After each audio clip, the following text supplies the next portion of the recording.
exterior to themselves to be happy. No person, place, or thing. And that true happiness is found within. Teach them that they are sufficient unto themselves. Teach them this, and you will have taught them grandly. Teach your children that failure is a fiction, that every trying is a success, and that every effort is what achieves the victory. The first no less honorable than the last. Teach them this, and you will have taught them grandly. Teach your children that they are deeply connected to all of life, that they are one with all people, that they are never separate from God. Teach them this, and you will have taught them grandly. Teach your children that they live in a world of magnificent abundance, that there's enough for everyone, and that it is in sharing the most, not in gathering the most, that the most is received. Teach them this, and you will have taught them grandly. Teach your children that there is nothing that they are required to be or to do to be eligible for a life of dignity and fulfillment, that they need not compete with anyone for anything, and that God's blessings are meant for everyone. Teach them this, and you will have taught them grandly. Teach your children that they will never be judged, that they need not worry about always getting it right, and that they do not have to change anything or get better to be seen as perfect and beautiful in the eyes of God. Teach them this, and you will have taught them grandly. Teach your children that consequences and punishment are not the same thing, that death does not exist, and that God would never condemn anyone. Teach them this, and you will have taught them grandly. Teach your children that there are no conditions to love, that they need not worry about ever losing your love or God's, and that their own love, unconditionally shared, is the greatest gift they can give to the world. Teach them this, and you will have taught them grandly. Teach your children that being special does not mean being better, that claiming superiority over someone is not seeing them for who they really are, and that there is great healing in acknowledging mine is not a better way, mine is merely another way. Teach them this, and you will have taught them grandly. Teach your children that there is nothing they cannot do, that the illusion of ignorance can be eradicated from the earth, and that all anyone really needs is to be given back to themselves by being reminded of who they really are. Teach them this, and you will have taught them grandly. Teach these things not with your words, but with your actions, not with discussion, but with demonstration. For it is not what you do that your children will emulate, but how you are that they will become.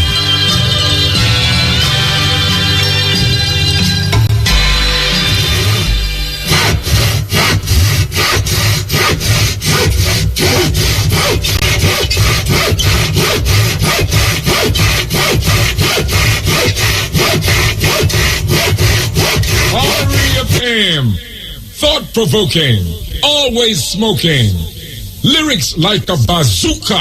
You are listening to Mutabaruka. Before, long before,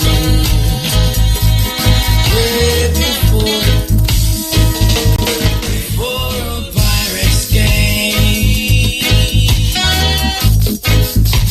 before a pirate's game,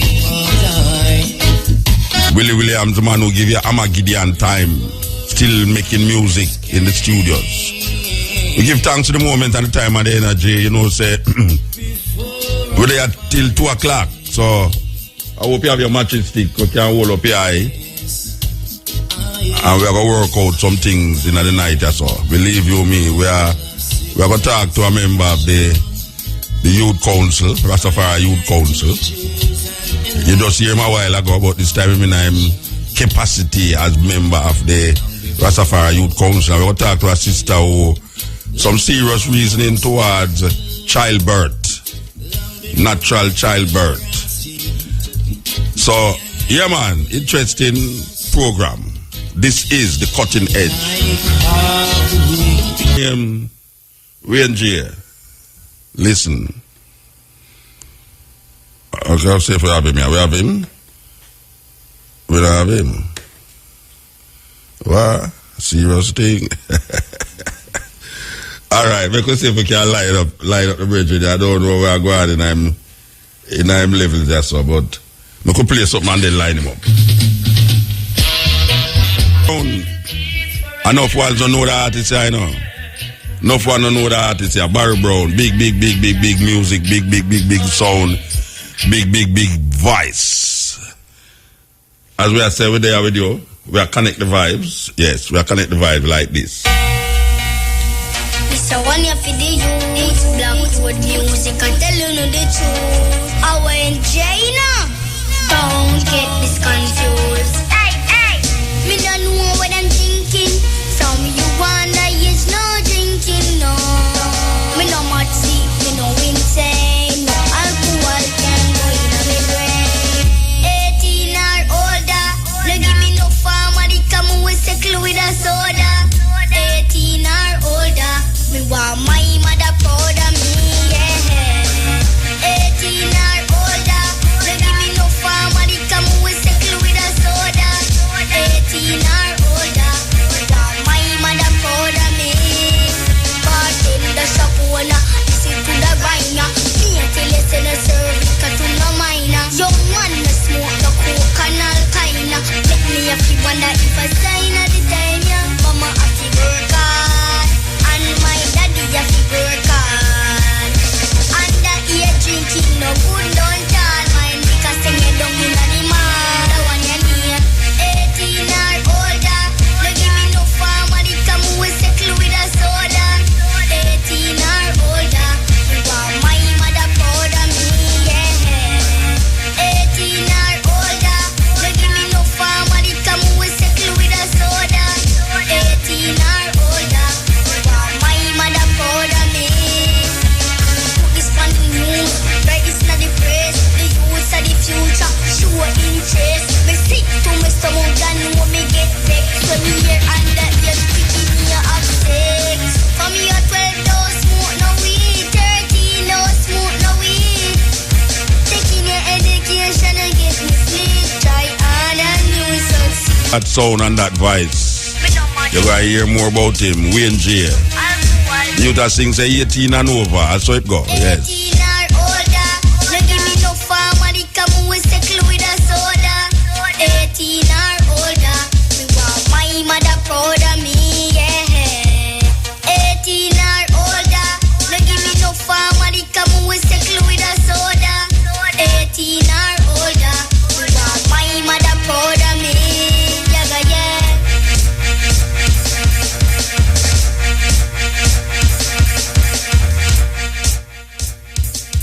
Yeah, the youth say 18 or over, all heap of things. They say want the mother proud of him and all these things. You know them way there. Message to the youth from the youth. We like that. Yeah, we love that. And him little CD are full up a peer message. So we could all just run off the whole of them all in the day here. You understand? Yes, that's how we expose artists in certain ways. And this little youth need to get exposed. That's how it go. Anyway. We have a topic here we want to deal with here. Serious topic because we say once again the invasion of Pinnacle by the people them who did invade it in the first place and mash it down come in disguise again and invade it again for mash it down. And we know the significance of Pinnacle to the Rastafari movement to Jamaica because it was where the first settlement of Rastafari, Brethren and Sistren, seated to develop themselves self-sufficient, self-reliance, one of the greatest science. And then the former Prime Minister, and now the national hero, destroyed and dispersed the Rastafari, Brethren and Sistren until some of them go live down in some place, in a place named Bakawal or Bakto, where human beings not supposed to live this. But Rastafari survived over the years. Because we see before certain things happen, Rastafari choose to just be self-reliant. Now, a lot of the things that Rastafari have been saying over the years, we see it come to fruition because people take long to grasp certain things, especially if they're in a certain mindset. You have people who believe this thing one way and them hear a new information instead of them really investigate it. Them no investigate, them just say a foolishness. And then 10, 20, 30, 40, 50 years down the line, them have to come around to it. But sometimes when them come around to it, them go on like says them did officially see it. The due is like a man. Him say write a tune or write a poem and him just record the poem and start recite the poem and him not give no credence to it. Him not say, boy, this poem was written by A, B, C, or D, E, F. Him just say it like a film poem or a film song. That is an infringement. Well, it's the same thing now with and I as Rastafari, Virgin and Sistering, they do and say certain things and get brutalized and criminalized for it. And now we say the society embrace it on certain levels. Needless to say, I not even want to say it, but whole heap of things Rastafari do over the years. And man come talk about your mother and crazy and all them something there. And now we say, hey, we see that, now I want to tell you something. Them have a barefoot movement. I go on some executive. As a matter of fact, this you know, say I should have really get him on the radio, you know, believe you me. Because it's a weird thing, because this man only walked for about 6 months without shoes. And BBC and this and that, English broadcast, this and that. Fly go in at the Middle East there, in at the eastern part of the world. I don't know if it's Taiwan or Thailand him there. Go interview him, say, boy, them don't understand how him just throw away him life in England, so, and move, come to this place and I walk barefoot, and about 6 months him I walk barefoot for all them things, and through that now it start a movement. So, may I say this to say that Rastafari, over the years, you have a whole heap of Rasta who walk barefoot. We never make a movement outside still. Because we never move and go nowhere. But we never make no movement outside. We just trod that way there. For years. But here we know. When the white guy they do it, you know, people see it as a great thing him do, a mystic thing him do. When I do it, I'm mad, I get mad. You understand? Well, people say me a madman for a long time, for many things. When me project on the radio, and specifically because only people born and grew and never see me in our shoes yet. Last night we had one session and the month a woman come to me and ask me about shoes. And I said, they just buy one for me, no man. Just buy one for me. You understand? Because people feel say you have a thing where about shoes, and I said, me never really tell nobody say me not wear shoes. It's just that nobody never see me now yet. It's just that. You know, but we know when Rastafari do it, there was certain significance of doing it. And we see a whole heap of ones now doing it. A whole heap of ones did do it. It's just that because them don't see them. So Mutabaruka in the limelight continuously, man. I say, well, Mutabaruka don't wear shoes. Them don't know nobody will never do that yet. But you have a whole heap of people that do it. You have people in Tibet. You have people all over the place. Not put on shoes. You have people in India, amongst the sadhus. If you know who the sadhus is, you can go Google it. The sadhus are some serious people where they don't know nothing about Rasta, but if you look on them living, dreadlocks, smoking herbs, walk barefoot and do all sorts of things. There's one of them where we know, and my lady went and visited him in India, where him have up a man in him here, him put up a man in the year for 15 years. Him not take it down, and he get petrified. You have some of them stand up in a car and for 2 years and no move. Them think they might sound like madness. But it's part of the process of knowing yourself, understanding yourself. You carry yourself through certain vigor. Once I do that again, because when I read too much now, one just read and feel say my experience the thing. People read things now and feel say they my experience the thing. You know, see, so man talk about things like it's in my experience it. You understand? I'm never born with a roast breadfruit yet. Because some man don't even know if a roast breadfruit. You understand? Some man don't even know if you make porridge. And that's right there. Some man never ever boiled tea yet. Everything now come to in box and cup and plate and sauce and all these things. So Rastafari come show the people them a certain way of life, and we get persecuted. Still I get persecuted. So this pinnacle thing, you know, is one of the things that we're upon the sauce I are right now. Because we say some developers now decide, say them are go take over the land and build housing, this and housing project, and maybe a hotel on it where Rasta can go again. And Rastafari, I say, but this place here is a site to be cherished as part of our heritage, where the man named Leonard Howell move him movement and set up him derricks and create a levels. And you have a group of Rastafari, brethren and sisters right now, and take it very serious. Because them feel say, boy, this thing, we did supposed to pass this part already. We don't say we are walk back in the same part again. We're supposed to pass all them things there from the time of them time there. We're not supposed to go through this again, especially with governments and people who connected to government and them thing there. We have Kabaka Pyramid. Well, all right. We have the whole crew there still. I think that they've got. All right. We have Kabaka Pyramid in the studio with we, and now we say him is joined by Chronix and Kelisa. And on the phone, we don't go on the phone yet. It's a vital thing, and we say vital because we know the youth them take it on them levels now and say, why, but wait. We come here about this thing, you know, we don't really like find out where going on, because we see this go on and we don't really understand it. So them get to find out and understand it now, so them decide they're going to take a movement and see what we can do for help, for really keep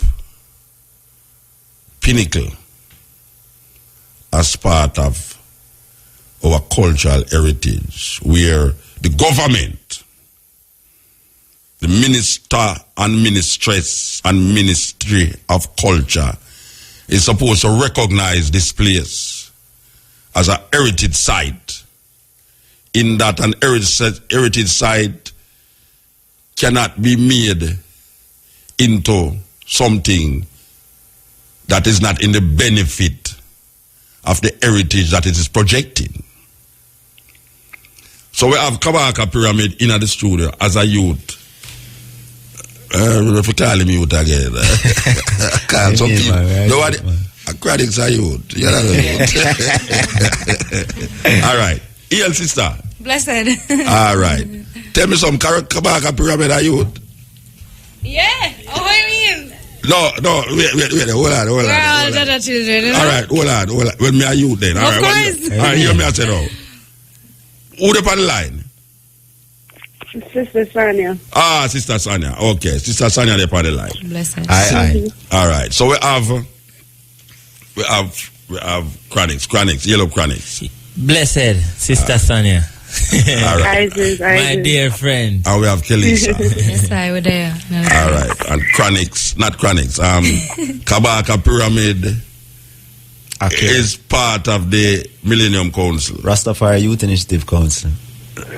Oh yeah, but don't Rastafari Youth Initiative Council is part of the Millennium Council. Yes, with the seat up on the executive as well. All right. And the sister upon the phone is part of the Youth Council. Yes, sir. All right. So now, we want you contact me to deal with this thing here towards what is the movement that is going to take place now, because we see that the Millennium Council and others, including Bonawela and all these ones, went to a meeting with the Prime Minister. And what came out of that meeting is that them supposed to have a next meeting yesterday with all of the people them who supposed to involve with, including the Ministry of Culture, the developers, and all the ones them that supposed to play a part. But we don't see that meeting happen. So it's a big thing that because the meeting don't happen. So now the sister now is making a move now.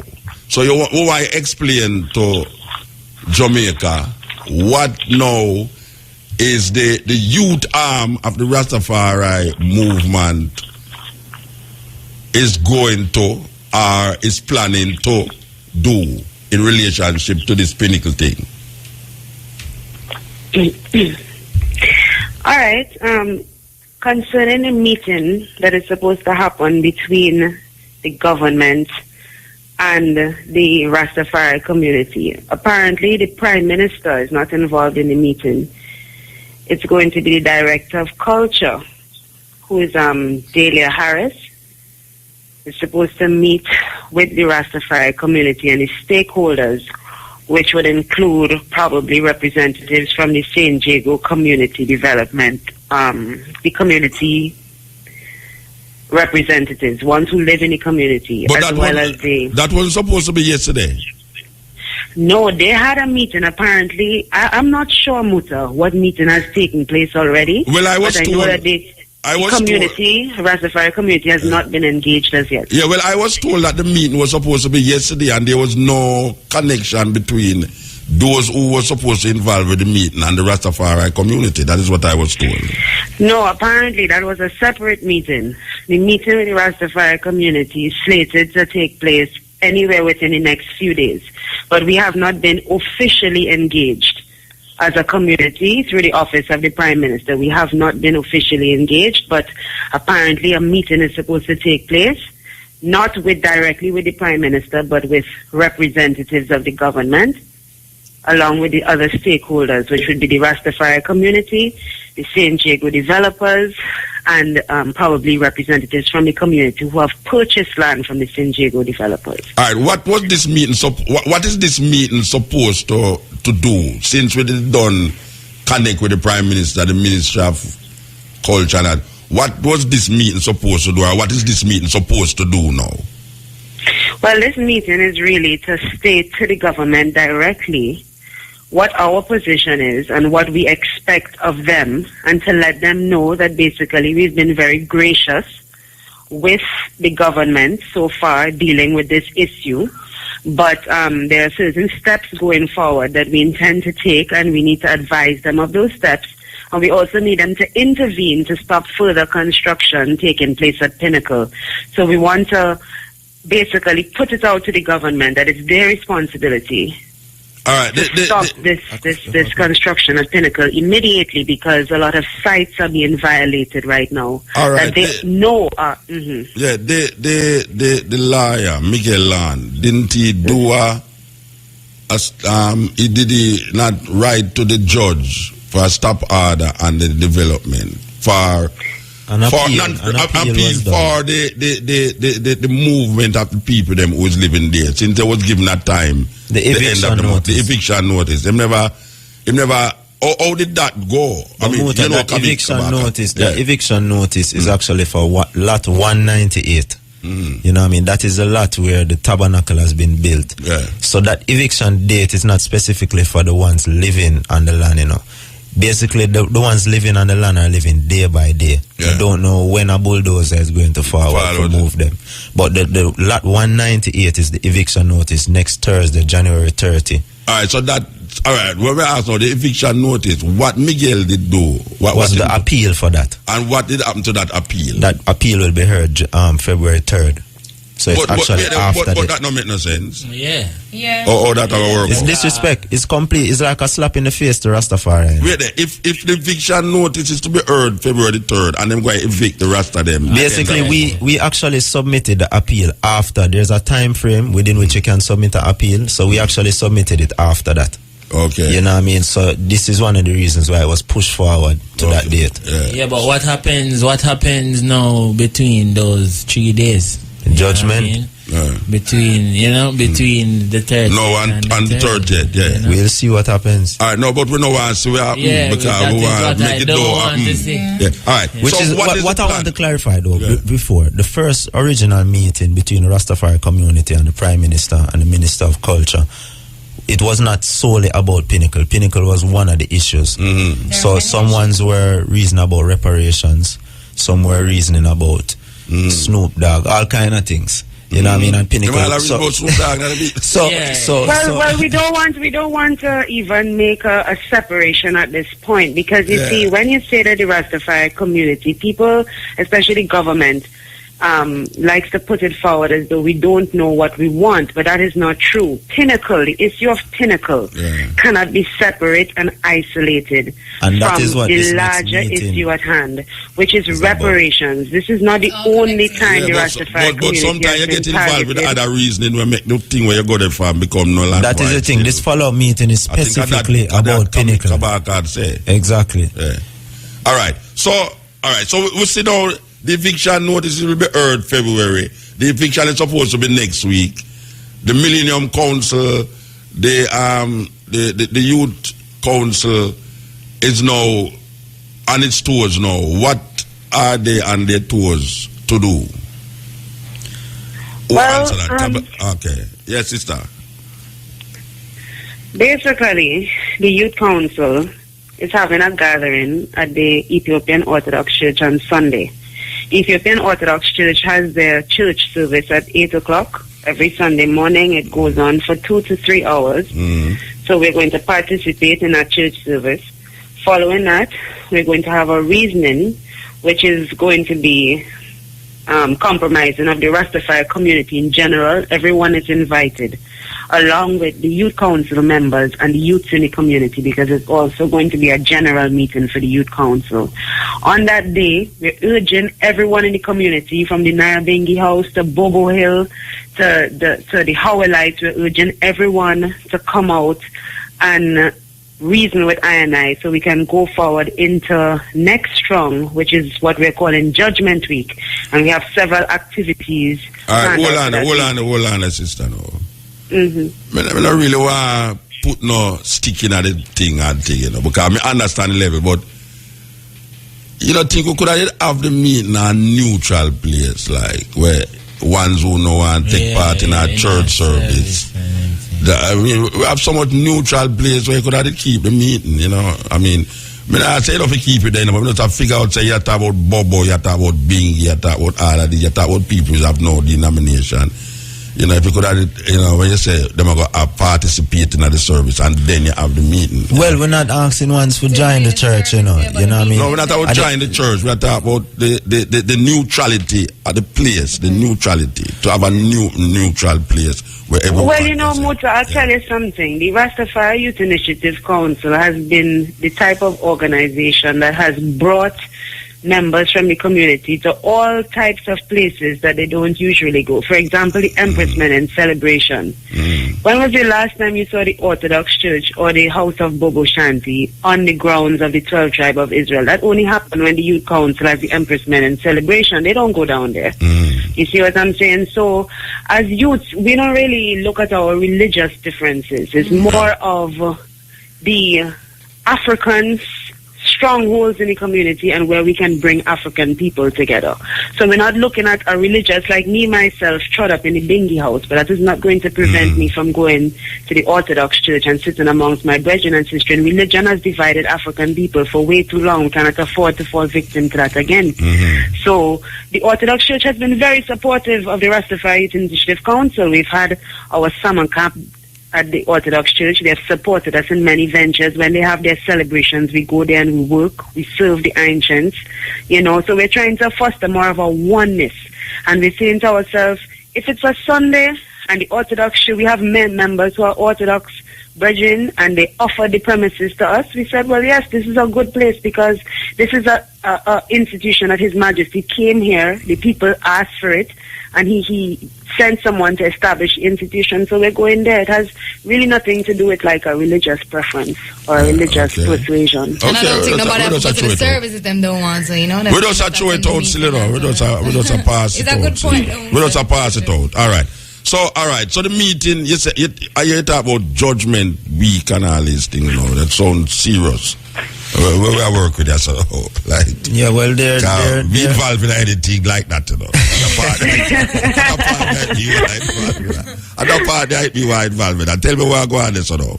Kabaka. Well, you know, there are certain things that we want to discuss, you know, specifically at the gathering. You know what I mean? And not necessarily, because we have to move strategic and we want to deal with this thing in a peaceful way. Right. You know, while we're agitating for these things. The aim of Judgment Week is to raise awareness of the issue. You know what I mean? Surrounding Pinnacle and galvanize ones about what is going on. So even this interview now is a prelude towards that. You know, so, you know, on Tuesday, we want to submit a formal letter to the Prime Minister stating our position from the youths. You know what I mean? And we want it to be signed off by the whole Rastafari community. You know what I mean? So these are things that we'll be doing, you know, on Wednesday. You know, we plan to be... Wait there. Hold on there. All right. The meeting that we hear about that's supposed to take place. Mm-hmm.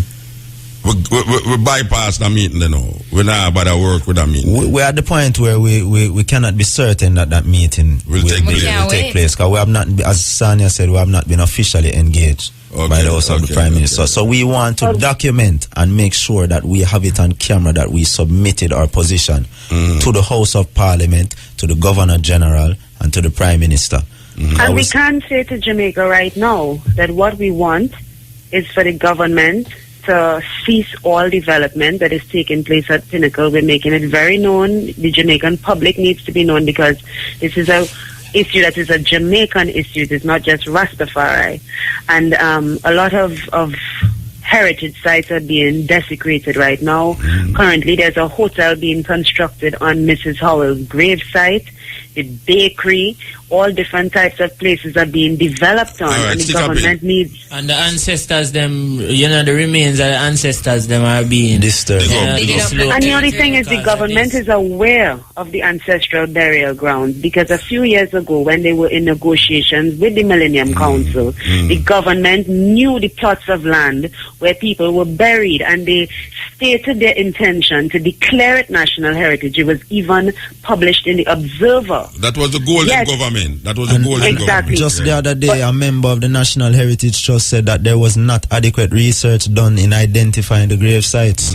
So there's conflict. And the lack of adequate research is not necessarily the responsibility of the Rastafari community. It is the responsibility of the government of Jamaica. Yeah, I mean, we know that the elders were buried up there, and you know our ancestors are buried up. There's certain procedures even in burying ones. You cannot bury ones on leased land and rented land and squatted land.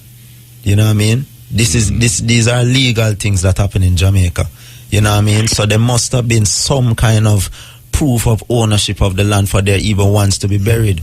You know, more legal work can be done to identify that, but these are the things where it's coming up in our research. Because we are actually on the land interviewing ones, you know, that are living there. There's a reasoning that will never finish pay for the land. Or want to find that. I want to see that. We're hearing that, but you see, because even certain establishments were burned down and certain documents were removed. Was it the Spanish Town Courthouse? It got the Spanish Town Courthouse. It got be difficult for come to a full understanding of these things. Jamaica needs to know that the police raided Pinnacle weekly, you know, if not daily. Multiple times. They locked up Howell many times in mental institutions. The key thing to remember is that this was a wealthy man. This is a man who had his office downtown. Yeah. But before me move out, what Jamaica have to realize is that in colonial times we were not allowed to own land as black people and purchase land. So we had to go through creditors like Albert Chang. You know, we had to be validated by the Chinese and by white people and the Syrian them. So these are the atrocities which cause this problem. that stop I and I from developing a self-sustaining community that to this day would have much more value than any price they want to put on the land right now. Yeah, but let me ask you a question now, because this is a reasoning that is out there that, all right, Rastafari go off of the premise that I will own the land. There is a school of thought, I don't know if it's a school of thought, that him uncle pay for half of the land. So you don't want to say that's not possible. That you know. Muta, I want to address that question because you see, if whether Howell paid for the land or not, and our ancients never finished pay for it. Never finished pay for the land. Our ancients have told us that Howell paid for the land, whether he did or not. This is a man who was one of the founding fathers of one of the greatest movements to face this world in the past century. This man's legacy needs to be preserved, whether he paid for the land or he was squatting. That don't count, you know. Matter. That is irrelevant in the argument right now. The Jamaican government, the Rastafari community, Jamaican people graciously asking the Jamaican government to stop all development right away and to run a thorough investigation into the sites that need to be preserved at Pinnacle, acquire the land acquisition. They need to get the land back. That type of land that is national heritage is not supposed to be in the hands of a private developer. If this type of information reaches the international community, it's going to be atrocious. This is similar to the Native Americans in America or the Aborigines in Australia. Yeah, but all right, my reason. Yeah, I understand the whole of the issue. Them we have to know that you don't say is Rasta talk to Rasta do. No, we don't. We understand the issues them, but there are certain little pinpoints where you have the people them out there I say, and you have to really see if the Rasta them is up to date with what them are deal with, or you know, it's either we go. Me don't know. But speaking on the title, wait there. All right, you see, I don't know if you can say whether or not to validate a piece of land in a Jamaica, say whether or not him the pay feet or not, him the dip on it, so you can't come take him off. Or whether or not him the pay feet or not, you can't come now say somebody else can come bulldoze the place and build where them want to build. But whether or not the law, whether or not in the law, you see, it's law the man them go by, you know. So we have to have a law, yeah. It's validate where you say whether or not. Hasn't it been declared a heritage? I don't know. One lot. 199. But I don't know if you can come now and say whether or not him the pay feet or not are our things. No, we are not saying it is our things as in Rastafari things. What we are saying is that the contribution that this man has made, especially with his residence on that piece of land. To Jamaican history. I mean, it is something that the international that the international community acknowledge. Yes. So why even the government acknowledge it? So why why you know what I mean? Why our government now can't say, yo, this is a thing where, you know, one of the greatest movements in the world started as an indigenous thing. I mean, we are not asking if you don't give Jamaica government don't give Rasta nothing. Right? Exactly, and you know, to build on what Chronix is saying. To build on what Chronix is saying. I don't necessarily think we can say them nothing, but at the same time, no, them not always nothing, but they took it from us. It's always been a destruction of our culture. I mean, the elders them are bury up there. The government 10 man go up, they got kill them. You know? That is it. You know what I mean? So it's not like they got sick and died. There has been a disregard and a disrespect of Rastafari from day one up to today's date. And the fact remains is that ganja, look at ganja. Right now there's a worldwide advocacy of medical marijuana. You know, they're talking about in Jamaica, there was a ganja conference that just took place here. We had to wait for foreigners from the US and Canada, the ganja conference, to tell us there's a special grain, there's a special strand, of ganja that is in the Jamaican seed of ganja. Where you think that came from? It's Leonard Howell up at Pinnacle specialized the growing of ganja and gave it a spiritual significance, which we are yet to really study and learn about. We don't learn about these things in our textbooks. Or be They don't want to teach us for. about those things. We don't acknowledge it, but everybody wants to jump now on the medical marijuana bandwagon as if the Rastaman had nothing to do with it. There is total disregard. Rastafari continues to be landless. That's what I'm saying. and This it's issue a of thing pinnacle. when I look on It's digital broader, you know, poster it's the them. bubble Yeah, hill. let's talk When I about look the on potential of Baby House. reggae music and, you know. You know, everybody who put up a poster put a Rastaman on it because the dreadlocks sell Jamaica. But apart from that commercial side of it, Rasta don't get no. I mean, you go and look at it. I mean, they don't teach Bob Marley in schools. They don't teach Marcus Garvey in Them schools. just teach Them him a don't bit. teach His Majesty in school. But yet still, Bob Marley is one of the persons who introduced Jamaica into the global space. You know what I mean? Yeah. And I mean, Rastafari. First of all, we not beg government nothing. Me tired for make that clear. I not ask government for nothing.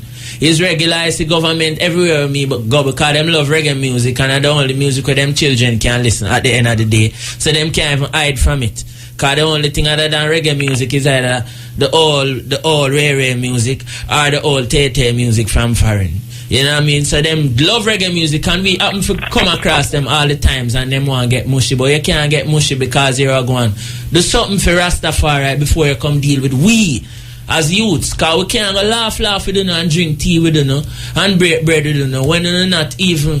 You know what I mean? When you not share the loaf with among Rastafari, we don't want a piece exploiting on one Rastafari slice. and the culture. You know what I mean? Like, Pinnacle has to be one of the places where the government look within for themselves. See?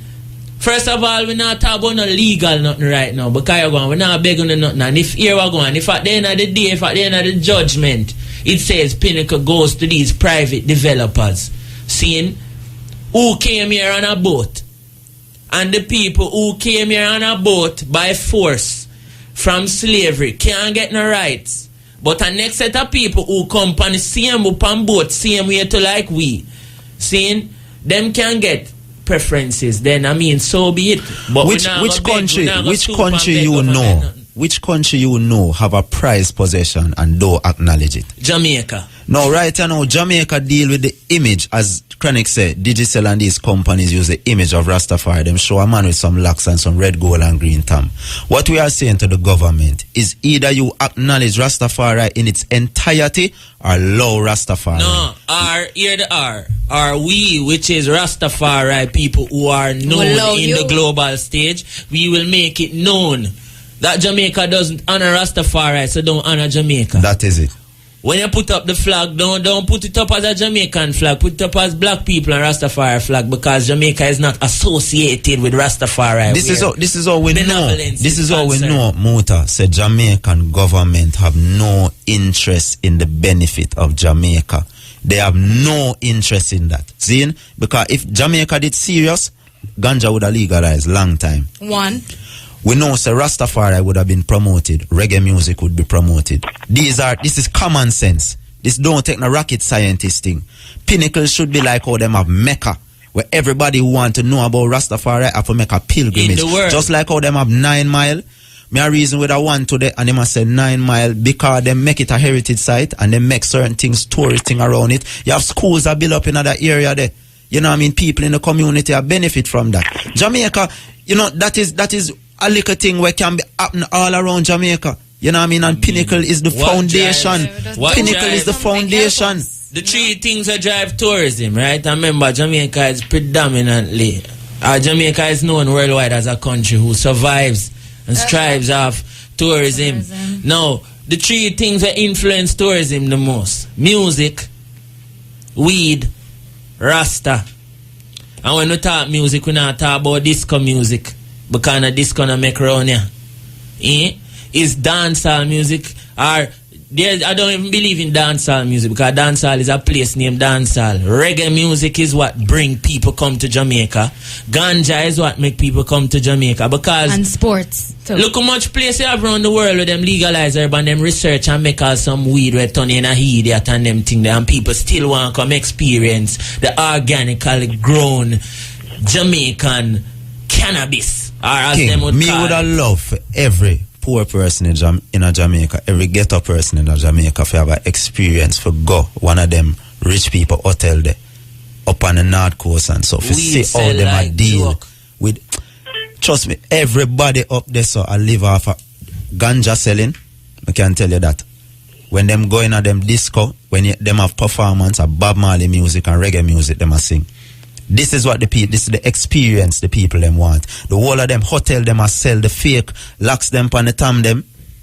You see me? This is the culture that is being exploited. But through people in the ghetto in a Kingston, we not go them places. So we don't know what go on. You know what I mean? So we don't even know the own value in what we have. Because government, them deal with them, promote it, but them promote it and hide.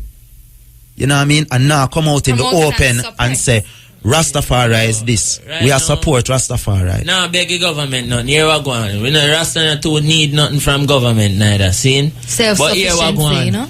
At least. But we going to be diplomatic, because you see, Haile Selassie really gave us a template of behavior. You know, Haile Selassie, he was a very diplomatic man, and he showed us that diplomacy, even in its exhaustion, may require a different approach. True. We learn from our king, and we are Rasta people paint Rastafari people all different kinds of ways, but we are the most intelligent, we are the most wise, we are the most health conscious, we are the most creative people that you can find.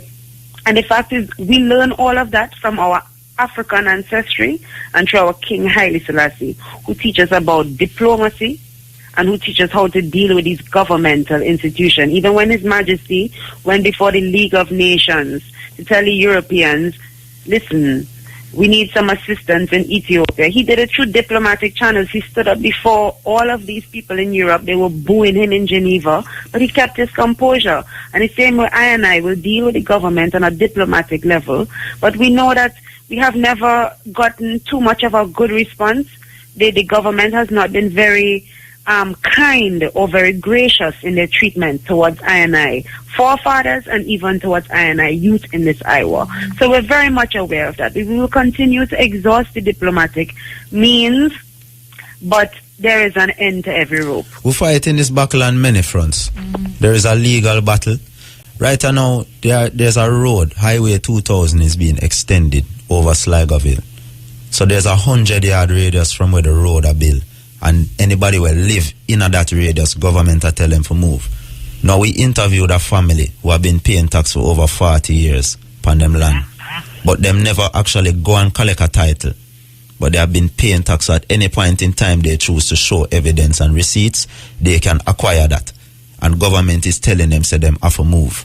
You know what I mean? And it's true, people don't really know the procedures and these things, and government not giving them a solution. Them not saying, we can move here, yes sir, or we can pay this, because them have said the people them don't have title. But the people them paying tax. You know what I mean? So it seems like you own just a title, like you don't own the land. You don't own the land. No, we don't own the land, you know. Government give you permission to occupy your land. Alright, stick up in now. You know, say you could have own house or land little more. If the government don't build a road through your place, them can't take it from that you. Is it, but there's a church up there and them a bend the road round the church. Yeah, but no, we're not talking about them bend the road, what me not tell you if the people if you're aware. No, what me I say, you know, say if you're aware of that. That's why Muta, that's why we are saying now. That's why me I say now. Yeah. It's not that thing where who is on the legal side, because there's no legal side. Yeah. Not even the government legal. The government. See? Because above the law. Just like how them say, in a certain military operation, a man can just say, yo, I am a military officer and I need a vehicle to go and do XYZ. Above the law. Your title can't save you, they say, no. How much money you pay for your BMW can't save you. So that is why we are now saying, regardless of the legal situation that surrounds Pinnacle, the government need to, in respect, look to Rastafari right now, and we can name them out. From Portia Simpson, we'll go straight down to Lisa Anna, go straight down to Delia Harris. You need to come and have a meeting with Rastafari, because your next term in Parliament depends on this too. Because don't feel like say Jamaica people don't really know about Rasta. You know, as much as there is to educate people, there is a good number, a significant number of people who are in tune to this thing. you know what I mean, who are following it on social media, and it is the respectful thing to internationally do. as You know well. what I mean? Nobody now take no gun and no bomb and no this go revolt on road. You know what I mean? Because here we go on. All that I go do are damage even more, and Jamaica now no more damage to get damage from crime and violence. And we see how them What we react to do? that with Tivoli. He's saying All right. like this. Yeah. Come before Rastafari humbly, because you don't have no right. Seen? When you kill people at Bakawal, when you kill people at Coral Garden, when you kill people at Pinnacle, and when you come back, come kill people again in a West Kingston, so you don't have no right, you know. I just wait where government I wait pound if it kill some more people, if it overthrow Jamaica government all to complete. So you're treading a thin line. Seeing? You don't have no right now. It's the people in Jamaica alone make Jamaica government, the little ignorant few. We're ready to go kill in the name of government and go kill them own black brother and take gun from government for go kill them own black brother. But otherwise than that, no power. And them people are get less and less as the day. The more and more Kabaka music play, the more and more Chronix music play, the more and more Mutabaruka teach on radio station, then people are get less and less. So we ask you, trad the thin line or not trad, and me to the Rastafari people, you know what I mean? And do what is necessary and honorable from the Jamaica government. Because look what go on, me personally, you know, I believe that the people in the government, because they are going, no rich people in they are Jamaica, all they hear them are going. No rich Jamaican no live at Jamaica. All who rich in Jamaica is not Jamaican people. Them just come here, come chill because the sun and ray. Government people are poor people. And that's why them do so much foolishness. Because them operate on a string. Seeing? But we are make them know say, oh no, can join the revolution with we as Rastafari. But we need the tools that we need. Like we need a sustainable piece of land to deal with the thing. Well, Rastafari don't have to be so dependent on go and buy food, the GMO food them and them thing. That is what Leonardo will have been doing, you know. And now them come with this American green thing. Live green, live environmentally friendly. Now them come with this cannabis. You know what I mean? Which cannabis? And Rastafari talk about healing of the nation from how long? Rastafari talk about exercise and live right and eat good food. Go a river, bathe in a river water, get some natural minerals in your skin and them thing. They from when Rastafari deal with them thing, they know they must tell you say them can sell you mineral water for bathe with and mineral soap and some other things. And live green and healthy and yoga and do these things and rare when all right. You know what I mean? All right. Yeah, you know, I mean, we have said them things there a long time. Long time. Yeah, all right, so you have to know. The sister, what's your name again? Sanya. Yes, I'm here, Mucha. Don't drop asleep on the phone, you know. No. All right, you hear me, I say no. You talk about a meeting at the Orthodox Church. What, you can say what this meeting going to deal with, you just want to gather the people at the meeting and then if they come them here with a deal with. Well, we want to make the usual announcement of the Youth Council's general meeting. So all the youths from the Youth Council, we want to urge you from Trenchtown, Downtown, Ochi, from the Bingy House, from Bobo Hill, we want to urge the item to come forward and come to the meeting. We also want to extend the invitation to all the mansions and to all I and I Rastafari families. Yeah, but we said that already. We are going to discuss Pinnacle. Yeah, and that we're going to discuss the strategy that we're going to take as a community going into this eviction, which is supposed to take place Friday, as well as the court case, which is on the 3rd. All right, you said something about Tuesday and Wednesday. Where's about Tuesday? What's supposed to happen on Tuesday? Well, Tobacco, you want to reason about that? Tuesday we want to submit the letters to the House of Parliament, to the Prime Minister, so you're going to to the go down Governor to the General. Parliament when they meet? Yes, sir. All right, you know, so there's a Rasta sister who was in Parliament.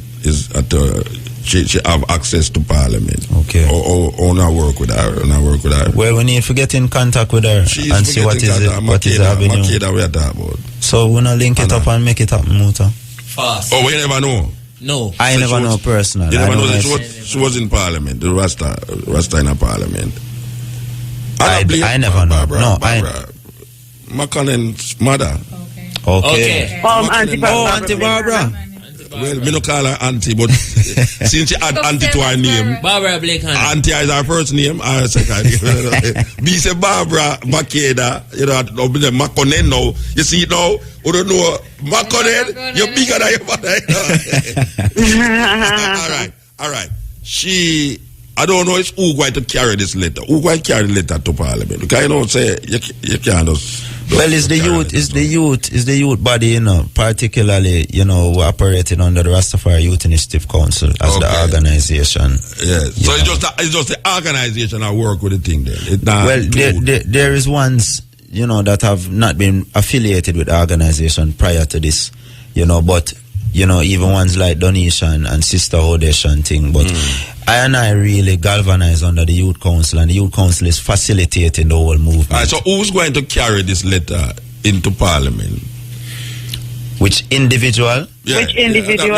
Okay, we don't really want to say that on the radio, is it? Because me know say Anna will volunteer herself to do that. That's why okay, well, we'll talk to Auntie Barbara and take your advice. All right, so you say now that Tuesday is when you want to do this thing and all. All right, so follow what the other next thing now, Kawaka. The next thing where we are talking. Well, you mentioned something about Wednesday now. Yeah, Wednesday. You know, the plan is to be within the media, and even from now until Wednesday. You know, but particularly Wednesday, we want to touch every opportunity to galvanize the people through the radio waves, the television waves, and so stating what is happening, getting people aware of what is happening. So what is specific about Wednesday? Because you do it now.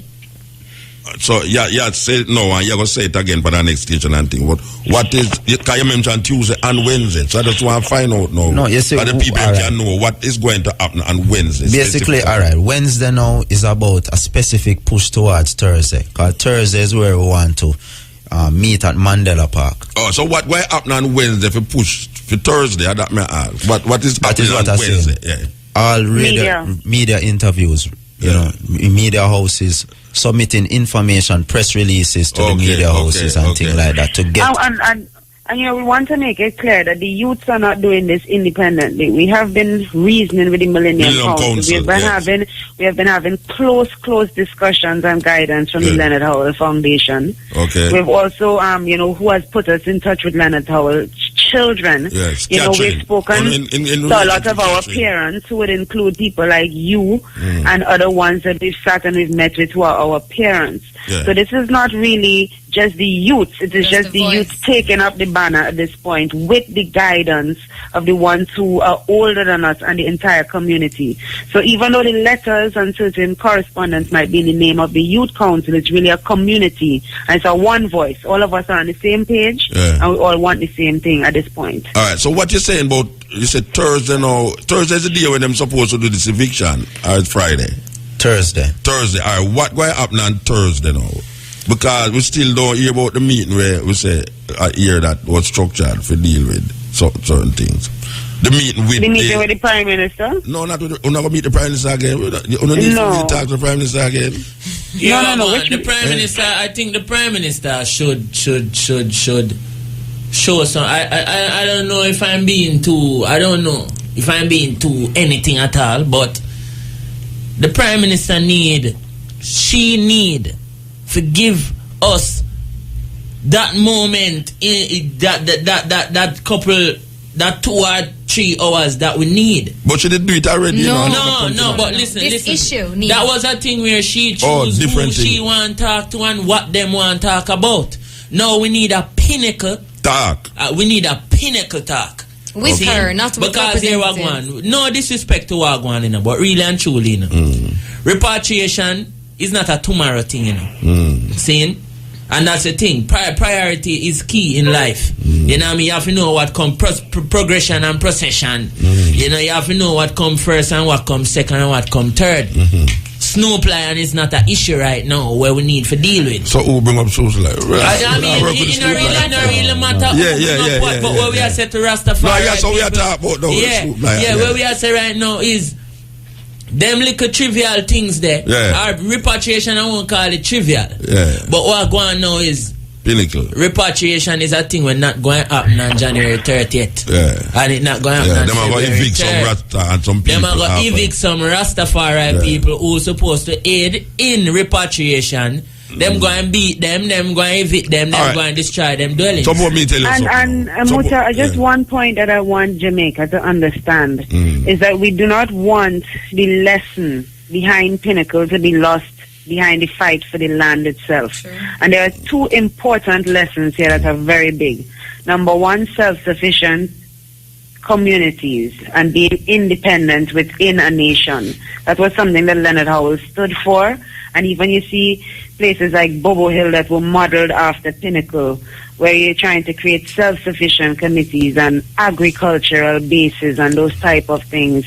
That is what Leonard Howell When are the 30th? When are the 30th? And then the second thing that is very important here. I mean, sometimes, we might talk about Snoop Dogg and we might talk about these type of things. Yes, we might want to reason specifically about Snoop Dogg, but let us look at the bigger picture here. Yeah, it's all related. The branding of Rastafari, which Jamaica has now included Rastafari under brand Jamaica. Is Rastafari really belonging under brand Jamaica? The ganja, the reggae, our image, our music, our philosophy. And the meaning is behind now the being image. brand reggae, our image, our music, our philosophy. And the meaning Is behind now the being image. branded as Jamaica. What has Jamaica done for Rastafari? I'm asking a serious question. So when you see certain reasonings taking place around Rastafari intellectual property, these are real cases and real things that need to be investigated. With all this ganja reasoning right now, and the people are bulldozing Leonard Howell's wife's grave, and he's the one started the whole ganja thing. All right, I can tell you something. Them now going to evict the Virgin and Sister in them Thursday. No eviction now go on. Me just say that to you. No eviction now go on. And Rastafari need alright, yeah, apart from me I say no eviction now go on, me no feel so we need to talk to the Prime Minister. Because it's talking to the Prime Minister me have a problem with continuously, because the Prime Minister has no clue about what is supposed to happen and what is not happening. Right? So the Heritage Trust, which is the people them who, because if you go talk to the Prime Minister, I can tell you about the Ministry of Culture, and if you talk to the Ministry of Culture, I tell you about Heritage Trust and them till the former government, which was under Sir Bruce of the Golden whatsoever, him is the one who did say it is going to be a heritage site. Not only that, but the acquisition of the land. Yeah, so now, based upon what the Prime Minister said at the time, right, is that we are work offer. And since them say now, 1 lot, 2 lot, 3 lot, and we say bulldozer are going over there, so I don't know why we need to go talk to the Prime Minister. That again. Is really, I don't know.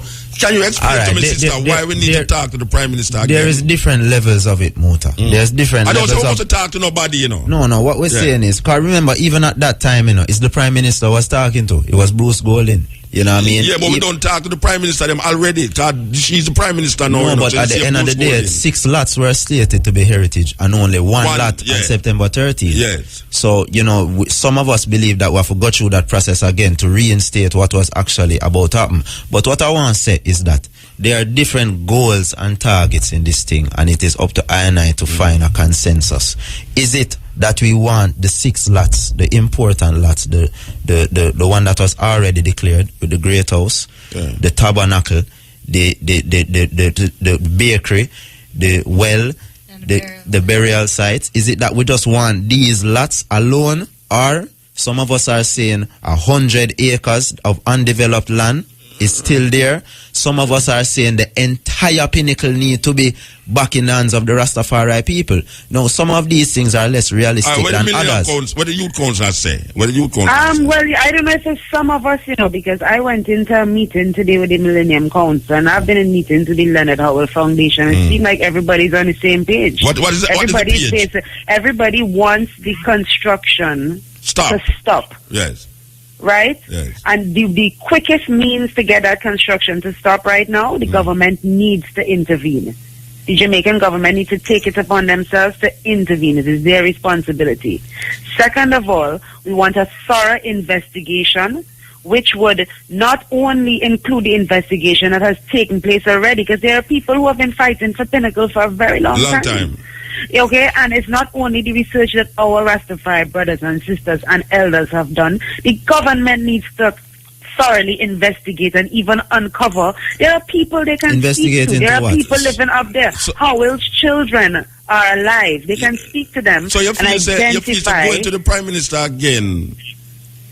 No, we have to say these things, because you see, as a matter of fact, going to her or going to the government might not necessarily get us the results that we want, but out of diplomacy, we have to do that. Yeah, no, I'm not supposed to go to the government, I'm talking about the Prime Minister specifically, and I'm talking about not going to the government.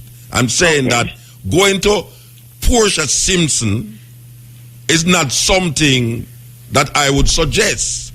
I am suggesting we're going to the Ministry of Culture and the what them call Jamaica Heritage. The Jamaica Heritage Trust. That is where I suggest. Because no, but some are saying even Ministry of Justice needs to get involved. That is why ones are saying go to the top instead of dealing with the individual.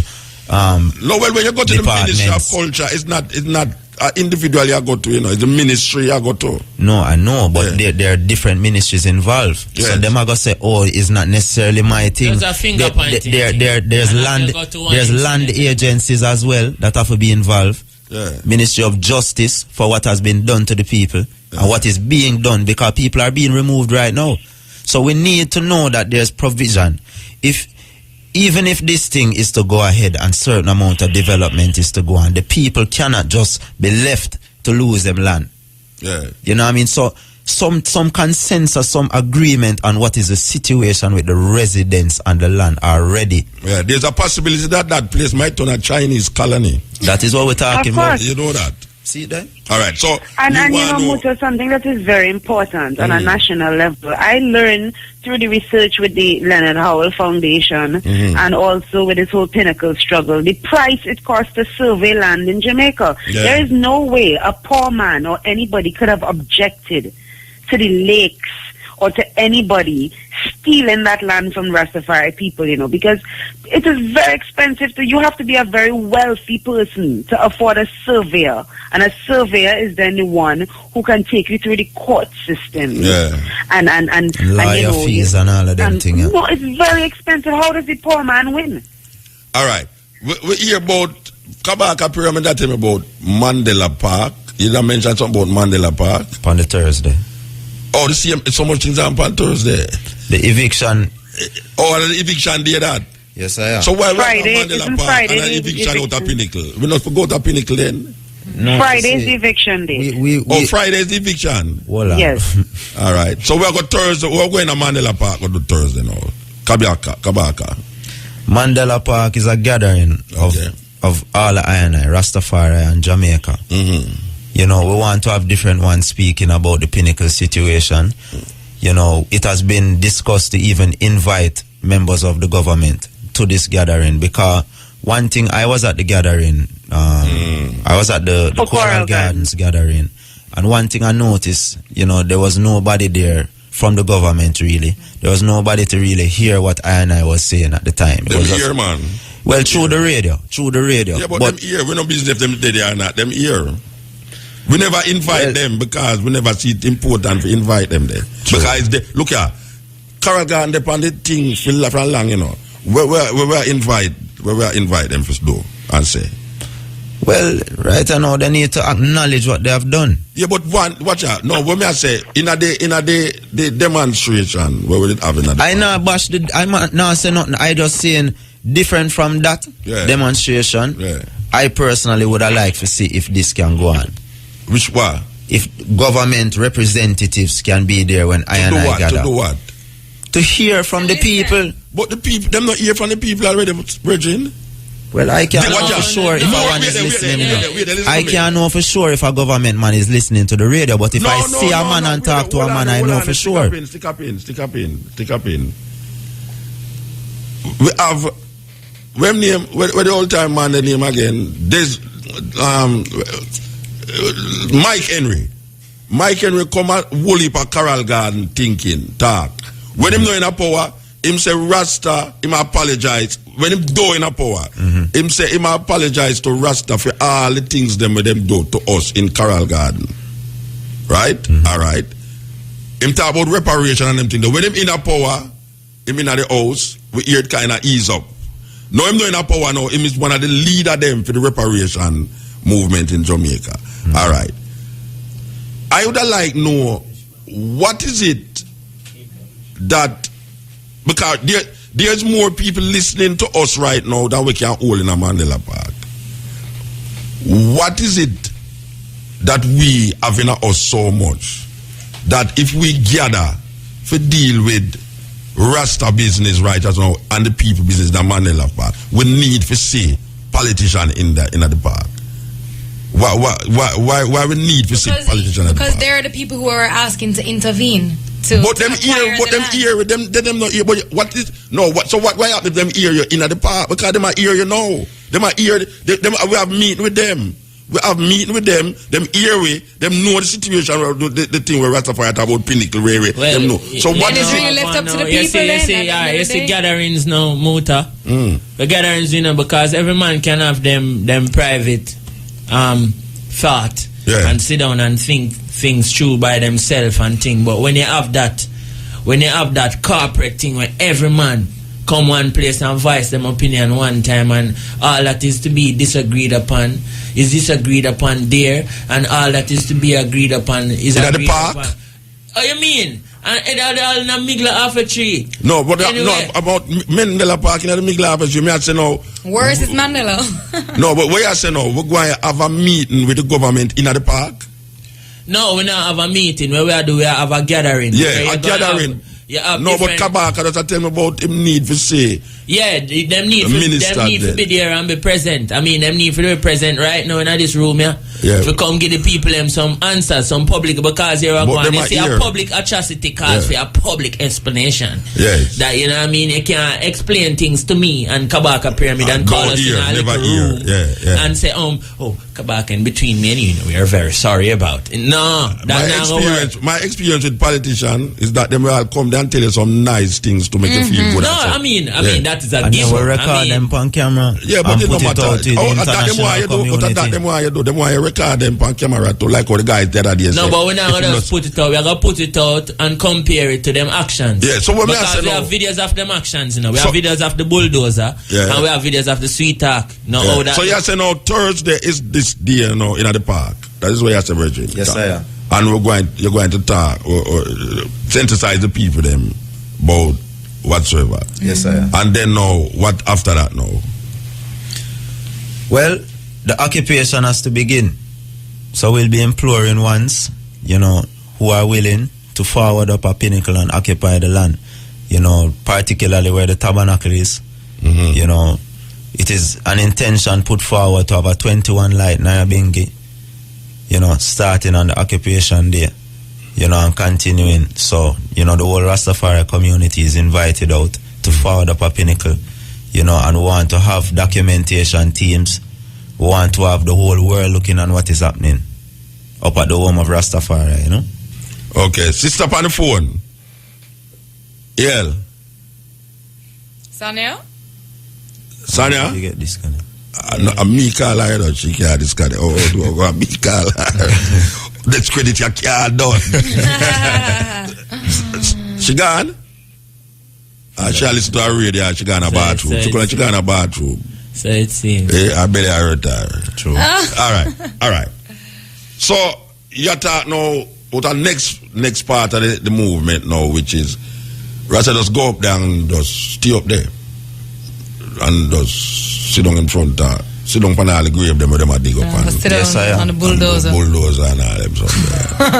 Them thing them into, Yes, And first of all, next thing we want to make the man them know too, because this is a public thing, and who knows the probability right now. Any one of them man there.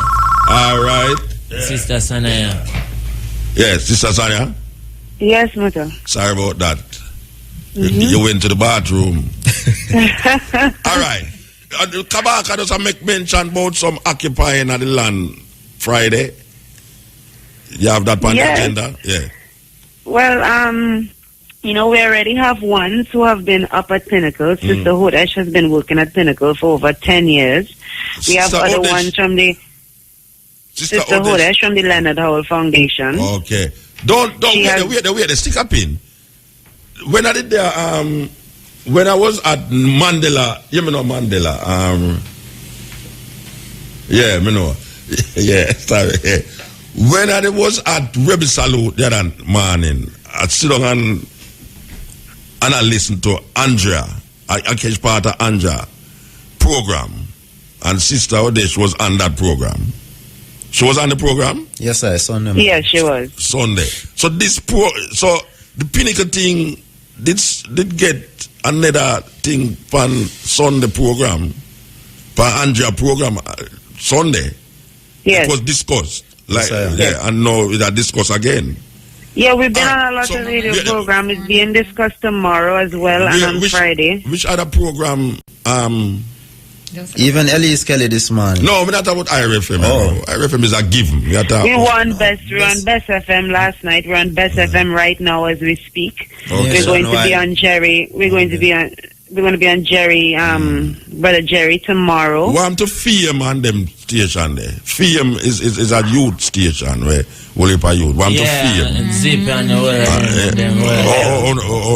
Maybe they're listening now. No, so we can give them a call tomorrow. No, well, you see, the press releases will be going out to these stations, so it will be up to them to facilitate interviews and news reports and you can't leave it totally up to them neither, because so and what them call this program where this brother you have there where I guess it's a news program where everybody listen to. News Talk. No, not News Talk. News Talk of Mona. We are talking about what the brother your name again. Anyway, we can't remember him. Nationwide? Nationwide. Yeah, man, we're on Nationwide. We know they're on Nationwide and all these things. All right, and television, and then they're on the morning program them. Well, that is what we're looking towards for next Wednesday. For the next Wednesday. But Muta, we were talking about the occupation of the land. Yeah, no, me just try to find out about the opening of the interviews, because I just remember I heard Andrea was talking about it already, and I know we are talking about it from the other day from the day program. We were talking about it before it galvanized, so and we are saying now, so it reached this level now. And the level we are here about occupation now, which was mentioned in a one of the first meeting them, Kabaka Pyramid, they had a meeting too. Yes, sir. And what's your name again? Tanya. Sorry, Tanya. Sorry. I don't remember what happened a while. Let me say a while ago. You understand? Yeah. All right. So Tanya was at that meeting too, because she did invite me at the meeting, right? And we spoke of what we just mentioned a while ago. I am really surprised that it takes so long for to reach there, so. You understand? So, in lieu of meeting the Prime Minister and this and that, we just go down there. That's what I see. I don't know somebody. That is it. And even, as we said, Sister Odesh has been on the land. Ras Aya is on the land. Yeah.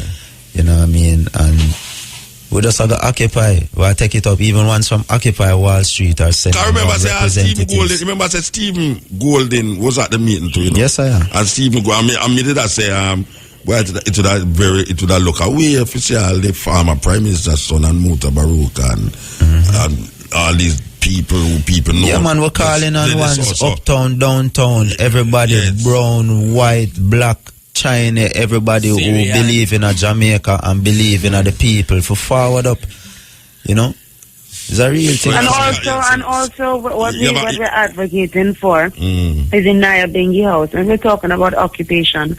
I was mentioning Sister Hodesh, who has been there. There are also many brethren from the Nyabinghi Rastafari community in Spanish Town who have been advocating for Pinnacle and fighting. And as I was hearing one elder talk about how he faced guns and police up at Pinnacle and they wouldn't move. And that was like in 1996. I mean, I was like a baby at that time. And the thing is that these people built a tabernacle up there to chant Nyabinghi, and we're calling on the Nyabinghi House and the rest of the Rastafari community to join I in chanting Nyabingi up there for 21 light. Well, I don't know if anybody was going up there for 21 light still. Well, we've done that. We chant Nyabingi for all 2-3 weeks on certain occasion when His Majesty. Wait now. I have been to Nyabingis for 21 days. That is dead. Right. But I talk about no. Well, now at the time for galvanizing and no, the time for galvanizing. Wait there. Be realistic, you know. Because when I used to go to Bingi and stay 21 days, you know, it's because I never have nothing else I do. True. So every man have things I do. So we can't really. Yeah, but you can't do it pan. Yeah, that me I say no. You can chant pan Thursday. Yeah, and you can make it pan Thursday. And you go pan tour on Friday. Yeah, it's about a strategic planning, so we know say it. All right. No, you watch. I bring out some things. You know? Yeah, I bring out the thing. Yes, I bring out the thing. All right. So we hear the whole heap of reasoning, you know. The youth council is on the move with this thing, and we feel good for know that this is happening, and we want to see the outcome. And them now go what them call it, bulldoze, Friday them out. That now happen. Me could not take that out of our head completely. Yeah. There will be no eviction on Friday. I just that we have to say. It's the beginning of what we would call now the occupation of this place, where if by Wednesday, Thursday, all of the reasoning we're supposed to go on and all of the meeting we're supposed to go on, we hope that something will happen with these meetings that can facilitate some form of, we could say, compromise in relationship to stopping this bulldozing at the moment and make we sit down and rectify the thing. Sure. What Rastafari want, what the developers intend to do that don't exclude Rastafari, because it's very important. And we need to contact with lawyer them in this thing here. We need to have the two lawyer them. You know, we have two lawyer, very prominent lawyer, Miguel and what's name again? Marcus Gaff. Marcus Gaff need to involve in it big time too, because you know Miguel have a big case of Guana, so now maybe he can, you know, give the full attention. Well, him still give a good strength. Still, yeah, so we need him and Gaff as lawyers who can run out, get out of that, lawyers, because some of it at head, because me is at head. You understand? Me can't go sit down with Prime Minister. Believe you me, because people are going to say, boy, I'm out or so, you understand? Me kind of nervous, you understand? And my mouth enough for me, them kind of way. So, you know, you need lawyers who can start the language.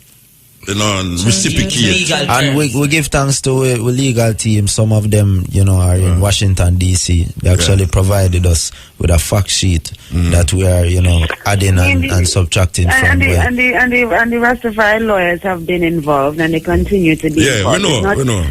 It's not really a recent thing. A lot of the youths have now come on board with the fight, but this is a fight that the ones who our parents have been fighting way before we've come on board, and a lot of these lawyers have been involved, and now we have the younger lawyers coming on board. So we're calling upon all the ones them who is listening to us now, both foreign and to make your voice and make your email and make your networking done.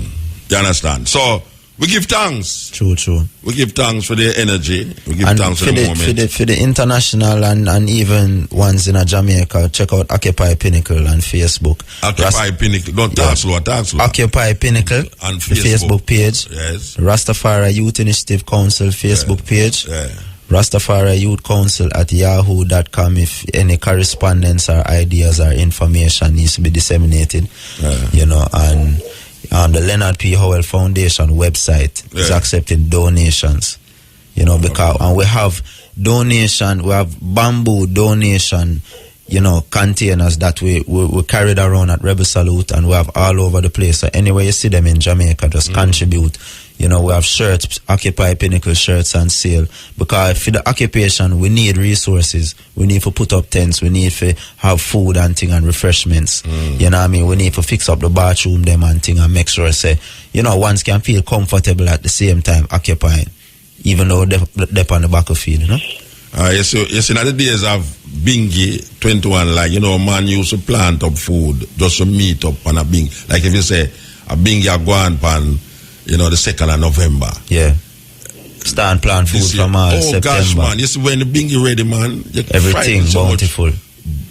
Plant and yam and this and that. We throw down at the Bingy. And I'm not selling business. And next thing I want to say to Muta, for the ones in the Rastafari community and anybody believe in self-sustaining development, if you have money, buy land and use the model of Pinnacle.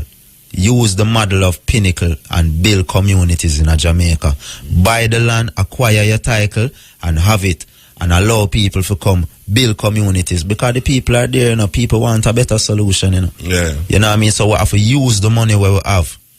You know what I mean? We can't just they try fat up bank account and move like the capitalists them. Them thing they not go work in a them time, yeah. Yeah, and we have to invest some in Africa still. True, in Africa too. All right, give thanks, brethren. Give thanks, yeah? Give thanks. That is, Right. sister? Yes, Yeah. sir. I like your vibes. No, man, I like your vibe. Believe you me, you're a good organizer. You know the way down. We need that right now. He's a good organizer. Give thanks, yeah, sister? Yeah, man, give thanks for the strength. All right, so keep me abreast, you know. Don't bother. Come go like say you want done the thing and then come tell me about it. No. Nobody come do something and then say, you know what we did and what we did. No, we don't want to hear that, you know. You understand? We want you to keep me abreast, just like Mamutu, you know, you're one of our parents, you know that Aishi, your daughter, is one of the founding members of Youth Council, so we're going to make sure and keep you abreast. No, me know Aishi is part of the founding, but what me I say, me not talk about no Aishi, I talk about Mutabaruka, and you, me I talk about, you know. Just like when you call me if you come at the meeting at museum, and you call me if you get this thing publicized, me don't want you call me when the thing done and then say, guess what? We want to publicize if you say this is where we do. We want you tell me say, this is where we're going to do. Right. Just like now. All right? Yes, sir. All right, give thanks. Rastafari. Yeah, man. That was, very interesting. This is a group of youth, for those of you who don't know, who is artists in their own rights, but them choose to get involved in a very serious issue here with the Youth Initiative, Millennium Council, and others who find it important to get involved in this struggle for Pinnacle. You understand? Very important that one and one recognize how important it is, how Pinnacle drive Rastafari over the years, and how the society drove Rastafari after that piece of land here. Land is the basis of power. If you do have any land, you do have any power. IRFM wishes to advise that the views expressed on the Cutting Edge are not necessarily those of the company. I would appreciate so.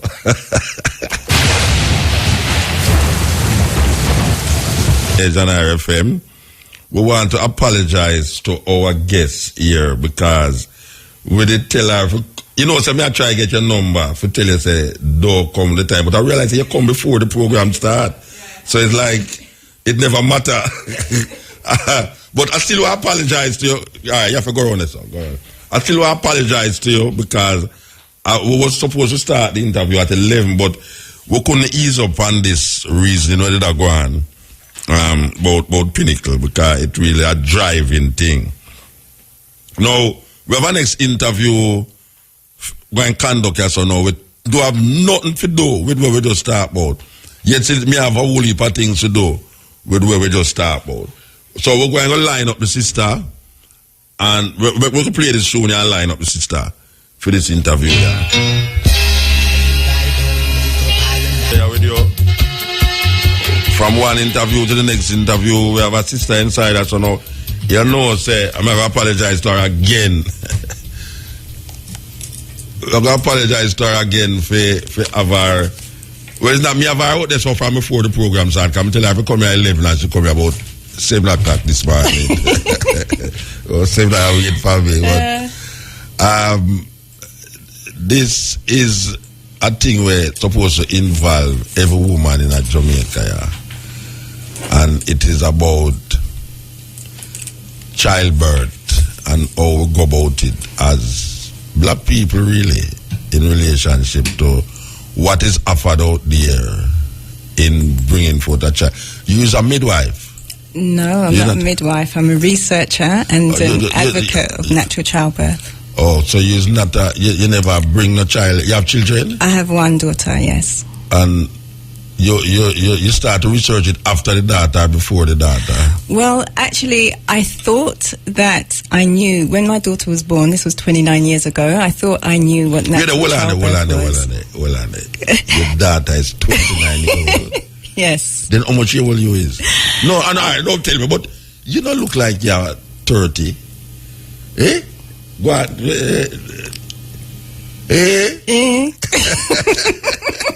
She tell me her age, but she tell me with her finger, so she don't want to know, so I'm not tell her.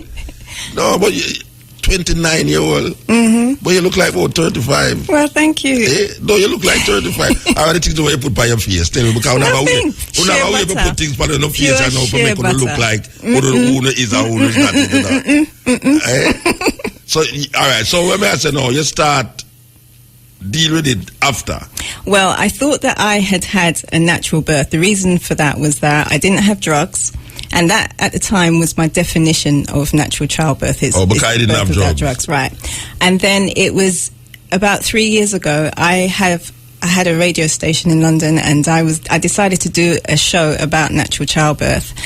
And I started to research to see, what extra information I could add. And then I discovered that there are a whole realm of natural processes that should take place in order for the birth to qualify as natural, but didn't in my case because I had my baby in hospital. Okay. And they have their own procedures that they go through, which actually are quite antagonistic to the body's natural processes. So it's not just a different way of giving birth, it's actually, it stops you, it takes you off onto a different path and makes the body work against itself. So I understood at that point that this is happening to a lot of women, and whether they think they're having a natural birth or not, they are actually their births are being redirected and made more traumatic than they need to be because of these unnatural processes that take place in the hospital. So introduce yourself to the people, okay? Because we start out deep into the conversation. You don't tell the people them who you be. I mean, never tell them neither. Okay. Well, you obviously is from England. I'm from Which part of England? London. London. Yeah. West side, east side. South. So, from a South Brixton. London. Look at Brixton there. Close, yeah. I grew up pretty close to Brixton. You know Sandra?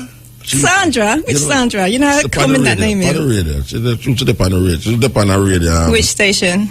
Gosh, man. Dr. Sandra. Oh, gosh, man. I should remember her name before the program. Okay.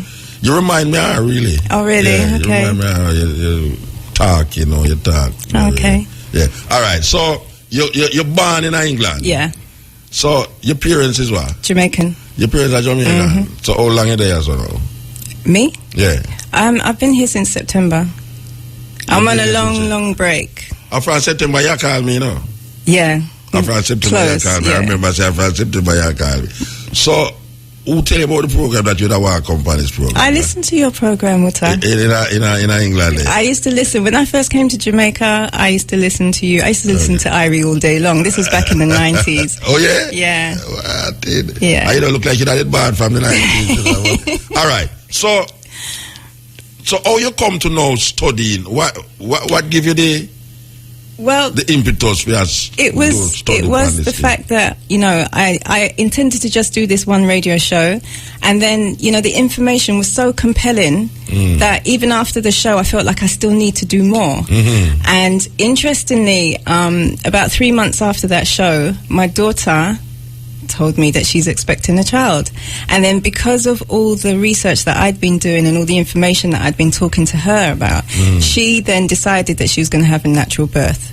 Okay. And she did, and she had a baby at home in a birthing pool.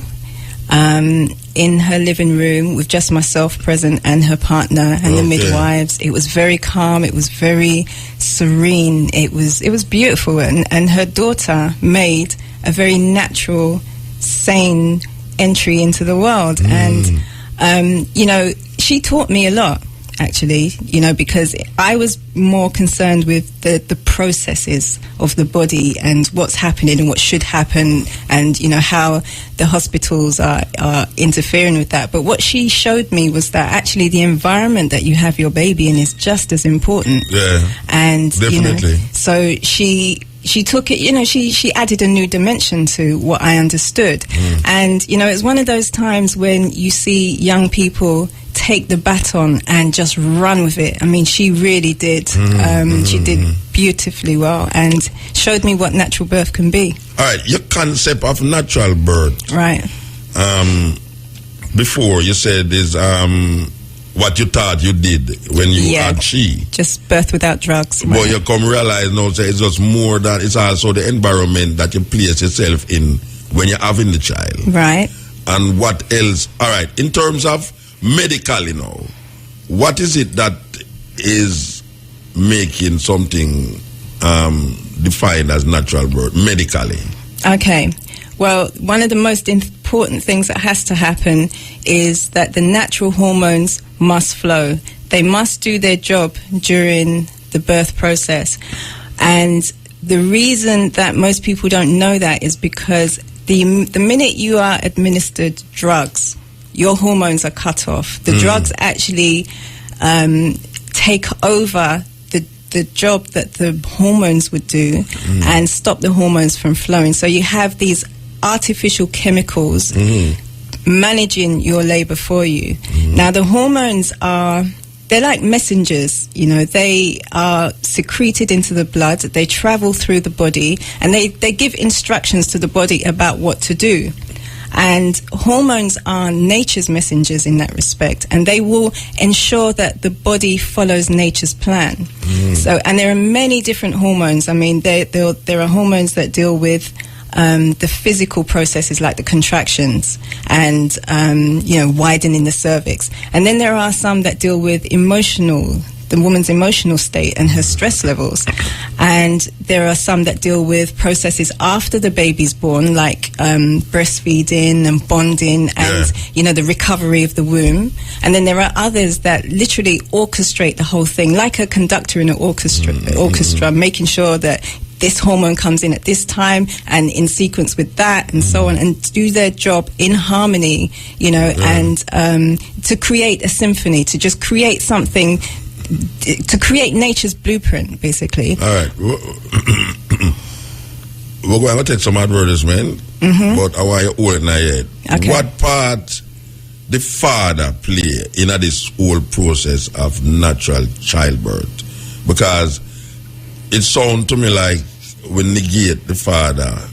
Not at all. Part in the space. So I'd like you to explain to me. Okay. In what we call now natural childbirth, what part the father have to play? Is him push up him man in there, take out the baby? Is him slap the woman in her face when she a ball out loud? I mean, you know, tell me the part. All right. Come celebrate the 31st annual High Mountain Coffee Road Races with us Sunday, January 26th, Williamsfield, Manchester, starting at 1:30 p.m. Presented by Jamaica Standard Products in association with Lucasade Sports. 5K corporate and charity walk, 5K run and 10K run. A race for everyone. Powered by Lucasade, your performance partner. Our services company limited. Bullhead Mountain Water, Cover 106 FM, Irie FM, Jamaica Drip Irrigation, Mitchell Elliott and Associates, KLS, ESPN, Fence Masters, the Jamaica Observer, Barita, the Mandeville Hotel, Wholesome Bakery, Juicy Pettis, Gaspro, JP Foods and CVM TV. Help us raise $1 million for the dialysis unit at the Mandeville Regional Hospital. It's the 31st annual High Mountain Coffee Road Race, Sunday, January 26th. See the press for details. Keisha, last night me take your husband taxi, and even though the road bad, him car ride smooth. How him do to it? Well, him say some new shocks him buy name Clinio, missus. Clean what? What you say, girl? Clinio. K-L-I-N-E-O. You can get it at any leading auto parts store island-wide. Boy, me have to go tell Jeffrey about them shocks here, cause all when him dep on the straight road, him car still a shake. So thanks, here. You say Clinio, right? Yes, him love him Clinio shock absorber, me love. Check out Razor B new single Wine and Stop on iTunes or www.razorb.com. For bookings, email us at bookrazorb@gmail.com. Also follow Razor B on Twitter at Team Razor B. Magnum! Lucky 7. B1 of 7 lucky winners of a 32-inch LED TV with the Magnum Kings and Queens of Dance Hall. Buy, watch, win. Buy a 6-pack or 6 bottles of Magnum. Attach receipt to entry form. Drop into entry boxes or mail to Magnum Lucky 7 promotion. Your box 7,000 Central Sorting Office free of charge. And watch Magnum Kings and Queens every Saturday. And win a 32-inch LED TV or a Magnum goodie bag and phone credit bi-weekly. Magnum Lucky 7. This is applied. Must be 18 years or older. Drink responsibly. Yes, Rasta. Step in Razor. Thursdays 2 to 6 p.m. Pan Irie. Come with an open mind. Open your mind. Don't just hear. Listen. This is not radio. This is Irie FM. Dangerous. Step in Razor. This and every Thursday, 2 to 6 p.m. Yes, Rasta. The art of war. Everything you always wanted to say but didn't. Forward.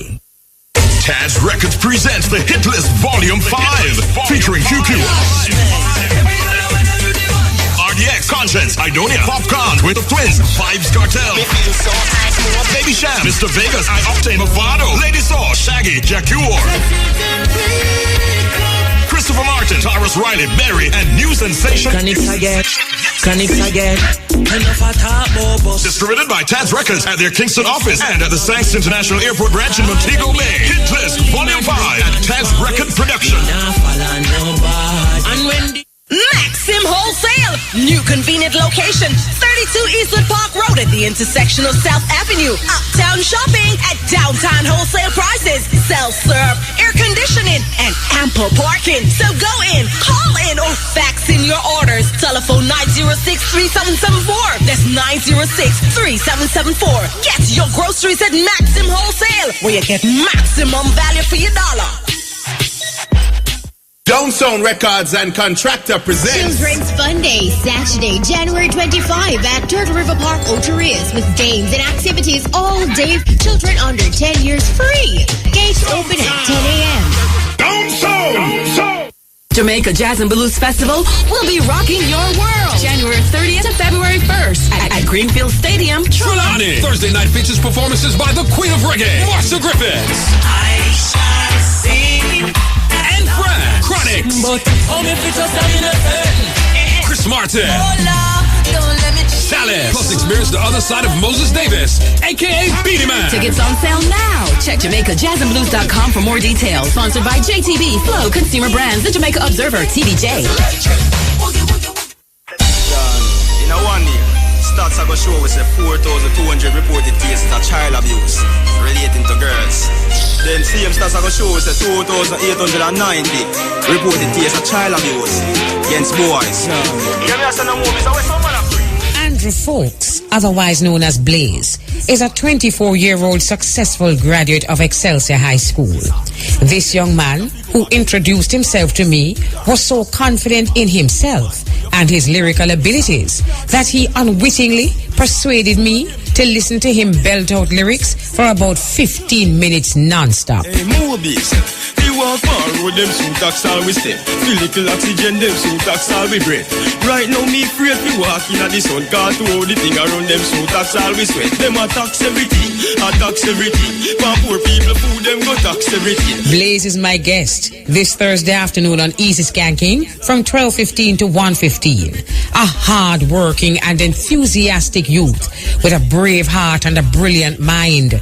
This young DJ is not only book smart, but also street smart. He walks the walk with me, heart, mind, and soul to soul. Then test us rolling element. Show the wicked nation. Lightning. Yeah, this is the Coaching Edge. We're talking to Nzinga. She never tell us her name Nzinga. Even though we tell her to introduce herself, she told me which part she born. She never tell me her name. Nzinga what? Nuela. Nzinga Nuela. Okay. All right. I'd ask you a question before the advertisement then about the male part in this what we call natural birth. What is happening when I am assuming you talk about natural birth means from the point of concept pregnancy to the point of delivery. Are you just talking about the delivery part? I'm mainly talking about delivery, but the conception and the pregnancy, those are also subject to the laws of nature. Right. But with regard to your question, the delivery, yes. Yeah, in the delivery room, I think that the father's role is protective.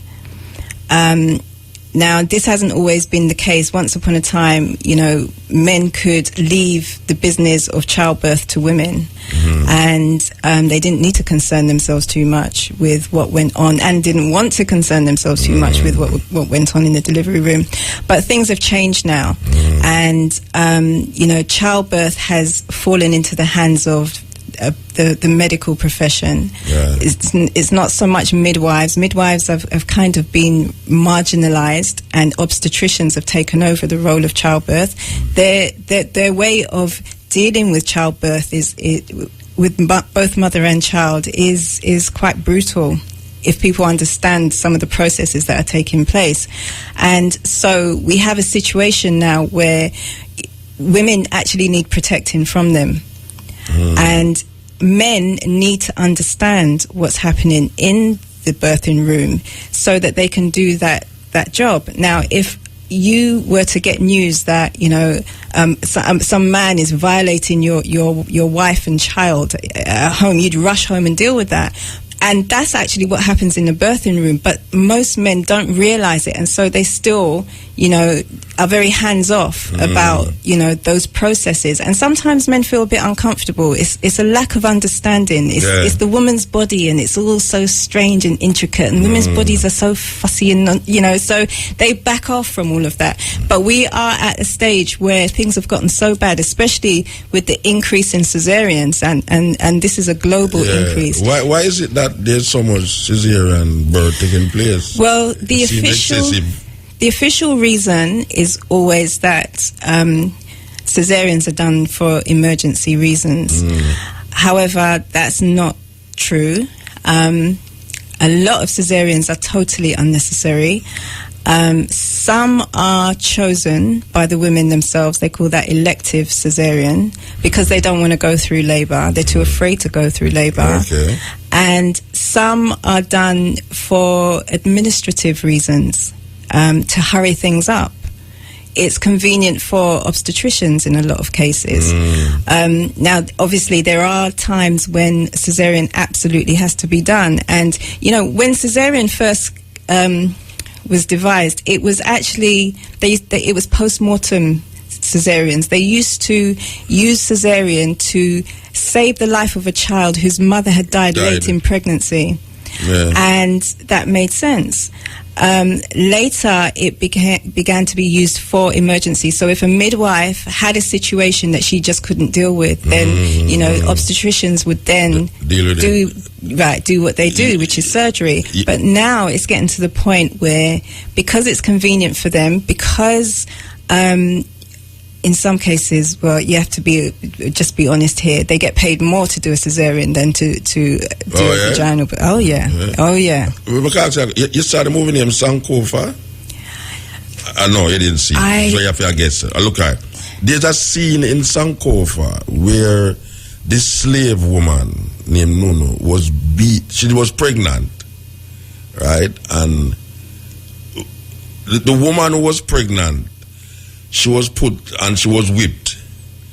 She was whipped to death. And this woman named Nuno, this African priestess named Nuno, she come and she took a machete and cut the woman's belly and took out the baby. That's a post-mortem cesarean. Yeah, so I'm going to ask, is that possible? Yeah. That's something. Well, I don't know about with a machete, because really, machete. Cesareans. Well, it's quite an intricate and quite well. Well, this woman was a priestess, so obviously, what they are projecting on a redemption from the death to the birth of this woman. And it's symbolism still, but I'm trying to figure out if this is possible, that a woman could be dying, a pregnant woman. For instance, if a car licked on a woman, pregnant woman, and right there, so she's going to die, and you think you can save the baby. You think it's possible for cut open a woman, take out the baby?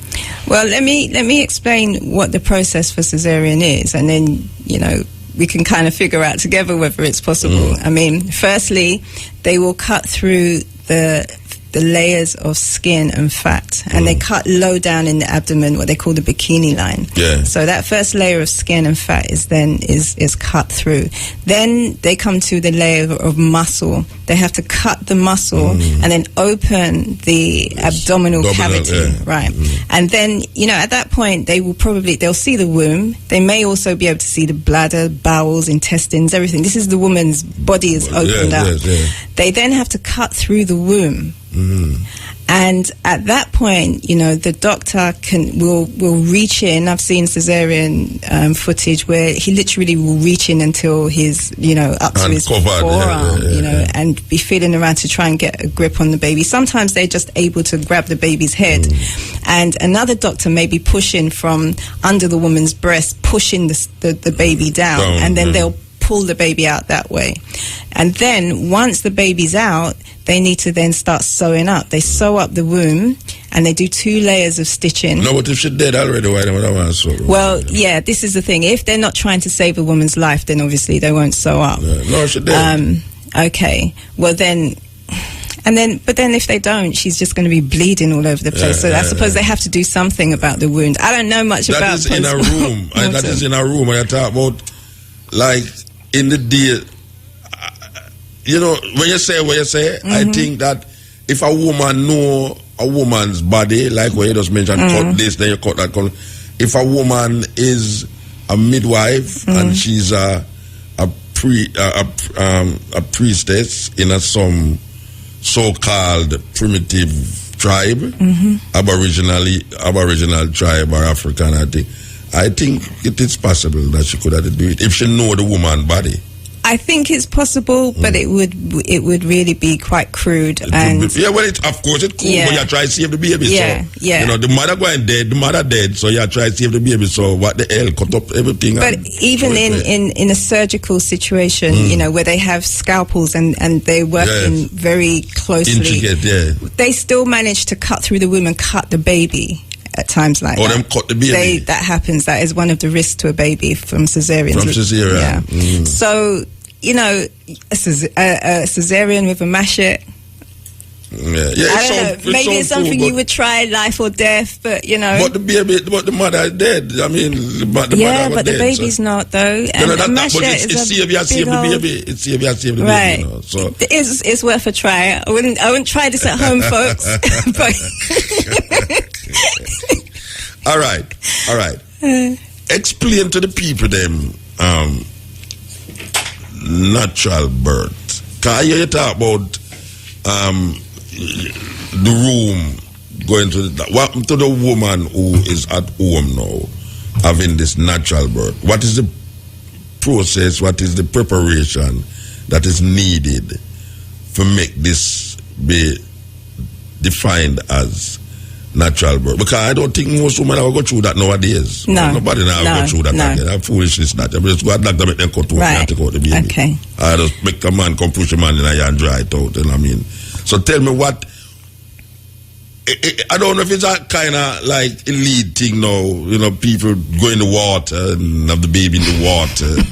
I don't know ghetto people want to go into water. You're going to drown the baby.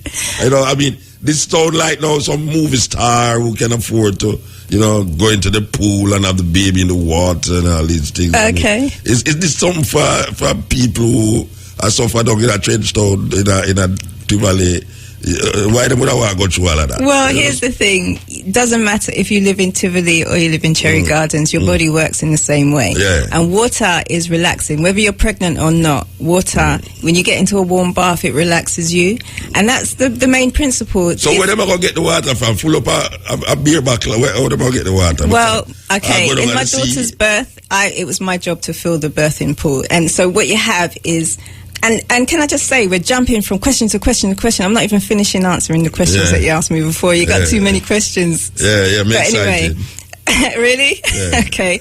All right. You got a birthing pool, which is like a big inflatable tub. Okay, yeah. okay. And you have a hose which you attach to the bathroom faucet, and then you just fill it that way. It's very simple. It's very straightforward. And it has to be body temperature. And the idea is that the baby comes out of a watery environment into a watery environment. So it's only a slight transition, because what you have to remember is that a baby, having been in the womb for 9 months, when they come out of the womb, everything is new to them. Every sensation is brand new, and so even the feeling of air on their skin is going to be very new to them. So what they try to do is to lessen the amount of transition that the child has to go through. Okay, by doing the water thing. Yeah. Okay. And then then the mother will usually catch the baby as he or she's coming out, and then the next. So she's doing it all by herself then? She don't need no help? No midwife, no man? Well, the way midwives operate, they usually will leave the woman. See, midwives trust a woman's body. They trust nature. They know that between nature and the woman, this baby will get born. So they don't intervene too much. This is a big difference between midwifery and obstetrics. Obstetrics is about interfering straight away. It's something called active management of the labor. And so they just start interfering from the word go. So yes, I mean, a good midwife will leave the woman. If everything's going well, why interfere? Just let her do what she will do naturally. And oftentimes, when the baby's coming out, the woman automatically will just want to feel for the baby and then catch the baby, and the first thing she should do is embrace. So what happens to the cord now? What should do about the umbilical cord now? What should do? The cord should be left unclamped until something called a placental transfusion takes place. And explain what is the placental transfusion. The placental transfusion is the circulation of a baby in the womb is not like ours. Our circulatory system is the blood vessels and the heart, and everything is inside our skin. With the baby, some of the blood will be in the placenta, some will be in the cord, and some will be in the baby's body. Okay. Now, once the baby's born, and the reason for that is because the baby will be getting nutrients and oxygen from the mother. It's carried in the blood down the cord into the baby's body. So once the baby's out of the womb, he will breathe independently, so doesn't need to have his oxygen supplied by the placenta, and he will get nourishment from his mother, so doesn't need nutrients. So the placenta's basically done its job. So the last thing that it will do is to transfer the remaining blood, which could be up to a third of the baby's blood supply, will transfer that blood to the baby's body. That's the placental transfusion. However, and there's, that transfusion actually triggers other processes. It's very important in terms of the baby taking his first breath, because when that placental transfusion happens, it triggers the heart and the lungs to get ready for breathing. And there are a number of processes that need to take place. So, the lungs need to drain of water because they've been full of amniotic fluid. But we still don't get to that card yet, We still let that try to figure out, if you're yeah, but you know what? You need to be patient, because I'm going to get there. Okay. All right. It's a process. And you know what? Natural childbirth is about patience. Of course. And it's about allowing the processes to take place. So let's pretend we're in a natural childbirth situation, and we want the understanding to be born. No. Oh, no. All right, go on. Okay, so the lungs need to drain a fluid. And then there are these little balloon-like structures inside the lungs, because when we breathe, we don't just breathe into our lungs, we breathe into these balloons that expand to increase the lung capacity. And those have been sleeping for the time that the baby was in the womb, because they weren't being used. But when the placental transfusion happens, what happens is that it jacks up the blood pressure of the baby and then opens these balloons. So suddenly the lungs are awake and ready to breathe. Also, in the heart, there are chambers inside the heart where the blood will mix with oxygen coming in from the lungs, and then it will be transported throughout the body by the veins and arteries, so that the whole body gets oxygenated blood. Every cell in the body needs oxygen. So these chambers will be closed while the baby's in the womb, and the baby will be getting the oxygen from the placenta. That needs to switch so that the route from the placenta closes and then the heart chambers open. Now, this whole process takes about 5 or 6 minutes. And when this placental transfusion happens, this is like a reservoir of oxygenated blood to make sure that during this transition, the baby is always has access to oxygen. Right. So once these processes have taken place, then the baby will just naturally and instinctively just breathe because the body's ready. But when the cord is clamped, none of that happens. The placental transfusion doesn't take place, and 30% of the baby's blood is trapped in the placenta. And what actually happens is that they have cut off the baby's oxygen supply from the placenta before the heart and lungs are ready to breathe. So you have a situation where the baby's first experience on coming out of the womb is suffocation or asphyxiation, no oxygen. And thankfully, nature has preempted that, I guess, and provided a backup plan. So what happens then is blood is drawn from everywhere in the body and sent to that area to recreate the effect of the placental transfusion and open up the lungs to take the first breath. But what's really happening is that the baby is put into a crisis situation the moment he or she is born, which shouldn't happen. The first breath should not be drawn in a crisis, in a panic situation, because if someone cuts off your oxygen supply, that's a scary thing to have happen. And even though we don't realize, that the baby is in a trauma state, that's what's happened. Thankfully, nature has provided a backup plan so the child breathes, but that's not the way it's supposed to happen. The other thing that with that blood, it is rich in substances that the baby really needs. So there's about 6 months worth of iron in there, which is needed to build to develop the central nervous system, which is the brain and the nerves, and every part of the body is reliant on the brain and nerves. So this is an important part of the body, needs to develop, but that can be undermined by there not being enough iron in the baby's body. So they're born anemic and they're born iron deficient straight off the bat. There are also antibodies in there that build the immunity. The baby doesn't get those.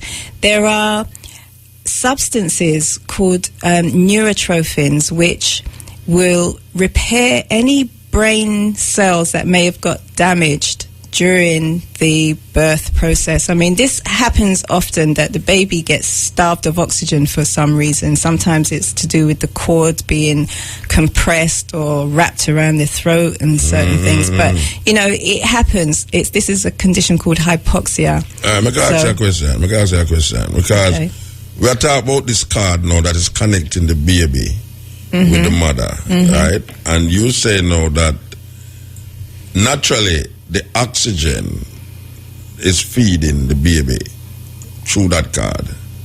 That is what you're saying. Right. And the blood that is going to the baby from the mother is going into this cord. All right.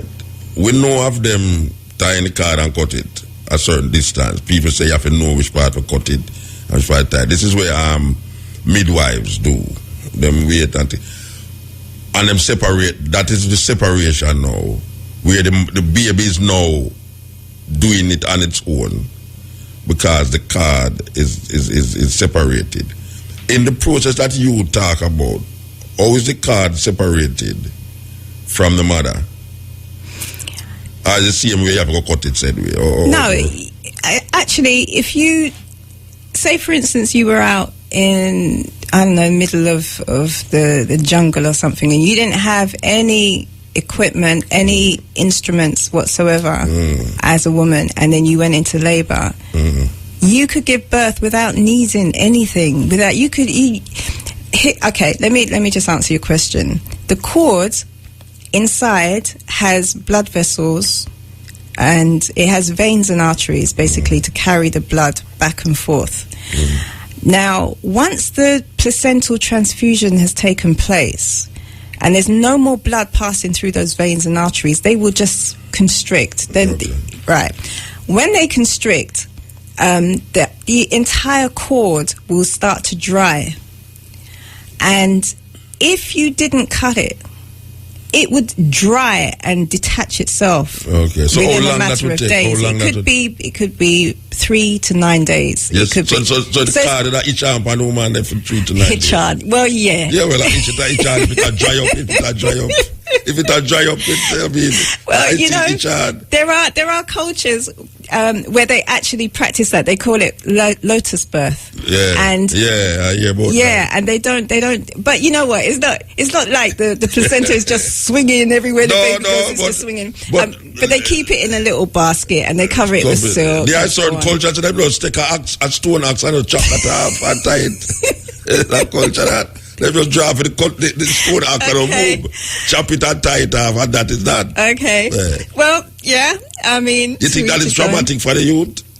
Like that's how most people born. I mean, 2.7 million people in Jamaica. I am assuming that 2 million out of that, them just cut the umbilical cord and tie it up. And there's no regard to it. Yeah. You think that have a psychological effect eventually on a child? The people that practice lotus birth, that's the reason that they don't detach the because cord. they feel like they have a psychological effect. They see the placenta as being this organ that has looked after the child. It's fed the child and oxygenated the child, and it's almost like a companion. In some cultures, they believe it's like a brother, twin spirit or guardian spirit, and so on. And so they believe that with all that the child has to deal with in the process of birth and getting used to this whole new world that they've emerged into, you know, they'd leave the cord and the placenta attached just so that the child still feels a sense of security, you know, and they will allow nature to just detach it at its own pace rather than actually cutting it. I mean, really, the culture has to support that because in most places, if you tried something like that, you'd have the authorities knocking on your door and asking you what the hell is in that crib with the baby. So, it has to be a cultural thing. But, you know, you can kind of understand it. It's not practical for most people to do that. But, you know, if the culture supports it, then... All right. Natural birth is something that one would desire. But given what is happening now in our life and our experience now, we know that most people are not really into that. All right. What is your intention in terms of studying this thing? Are you a doctor? A researcher, an advocate. Okay, and I'm writing a book. That's one of the reasons. So what is it that you are saying in relationship to normal people who intention is to just make sure that them baby come out and lick the baby and them cry and them just have a baby?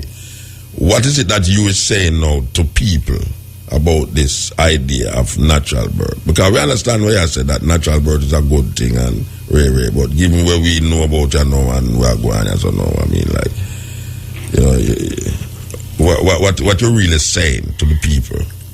Well, firstly, I'm saying that there is a correct way to give birth. Okay. And that is as nature intended. Now, that's not always going to happen. Sometimes there'll be complications and, you know, sometimes emergencies and so on will happen. But, I mean, to give a definition of natural childbirth. It's when you just allow the natural processes of the body to take place without any interference. Now, if you do that, then you are likely to have a much calmer, more enjoyable birth experience.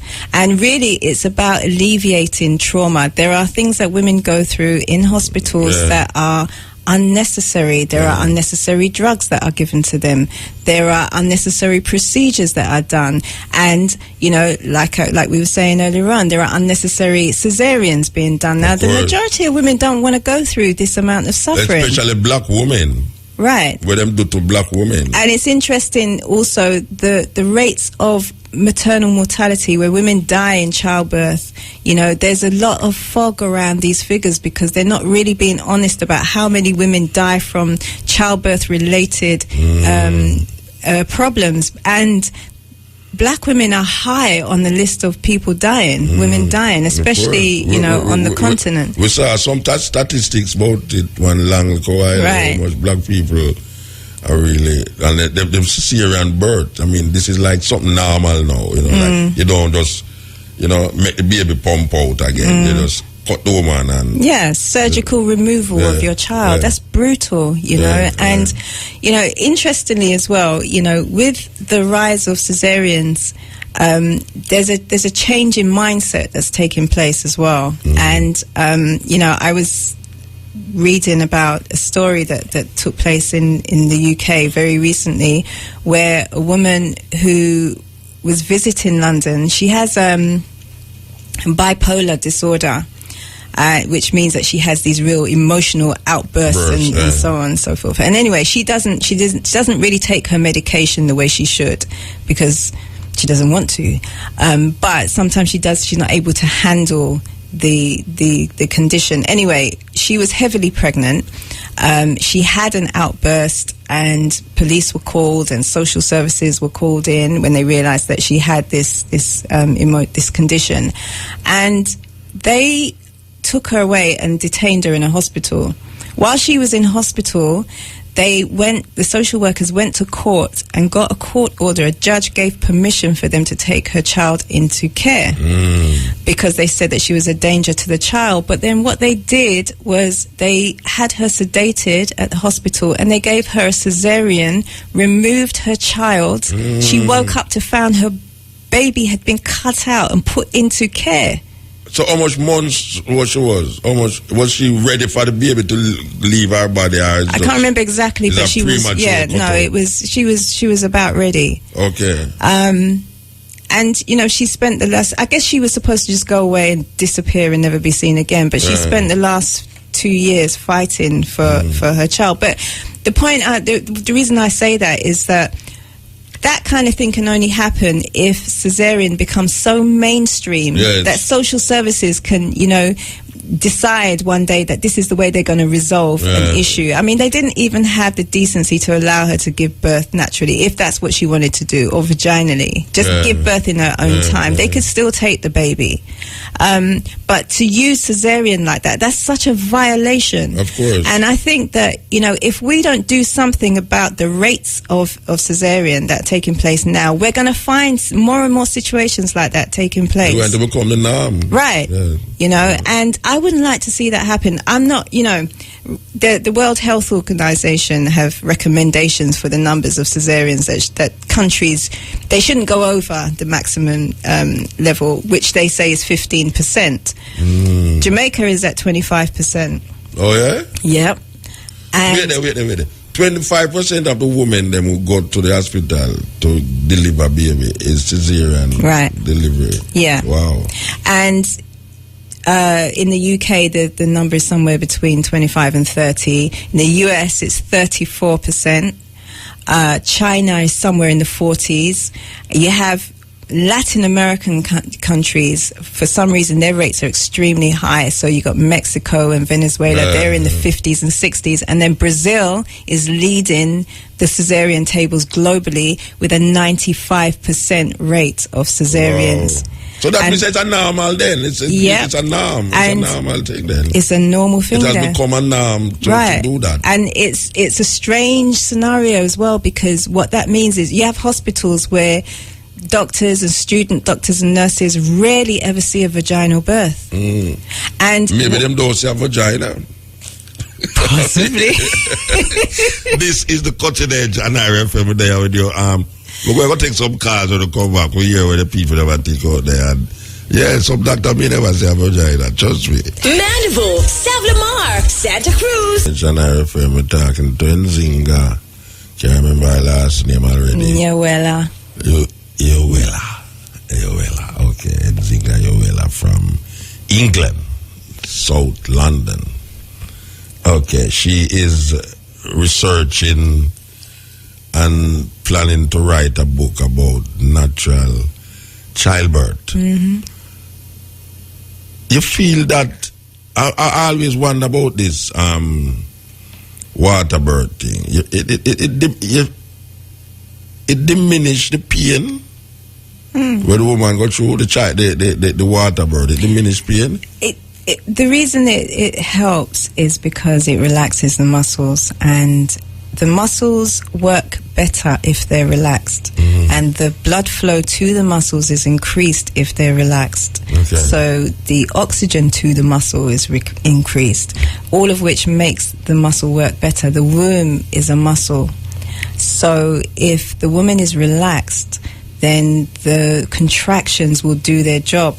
If she's tense, the likelihood is that she's cutting off the oxygen, cutting off the blood, and the contractions will still be powerful, but they won't have as much force in terms of bringing the child out. So really, the most important thing that women need to understand to get through childbirth is to relax and go with it. Go with your body. Don't fight it.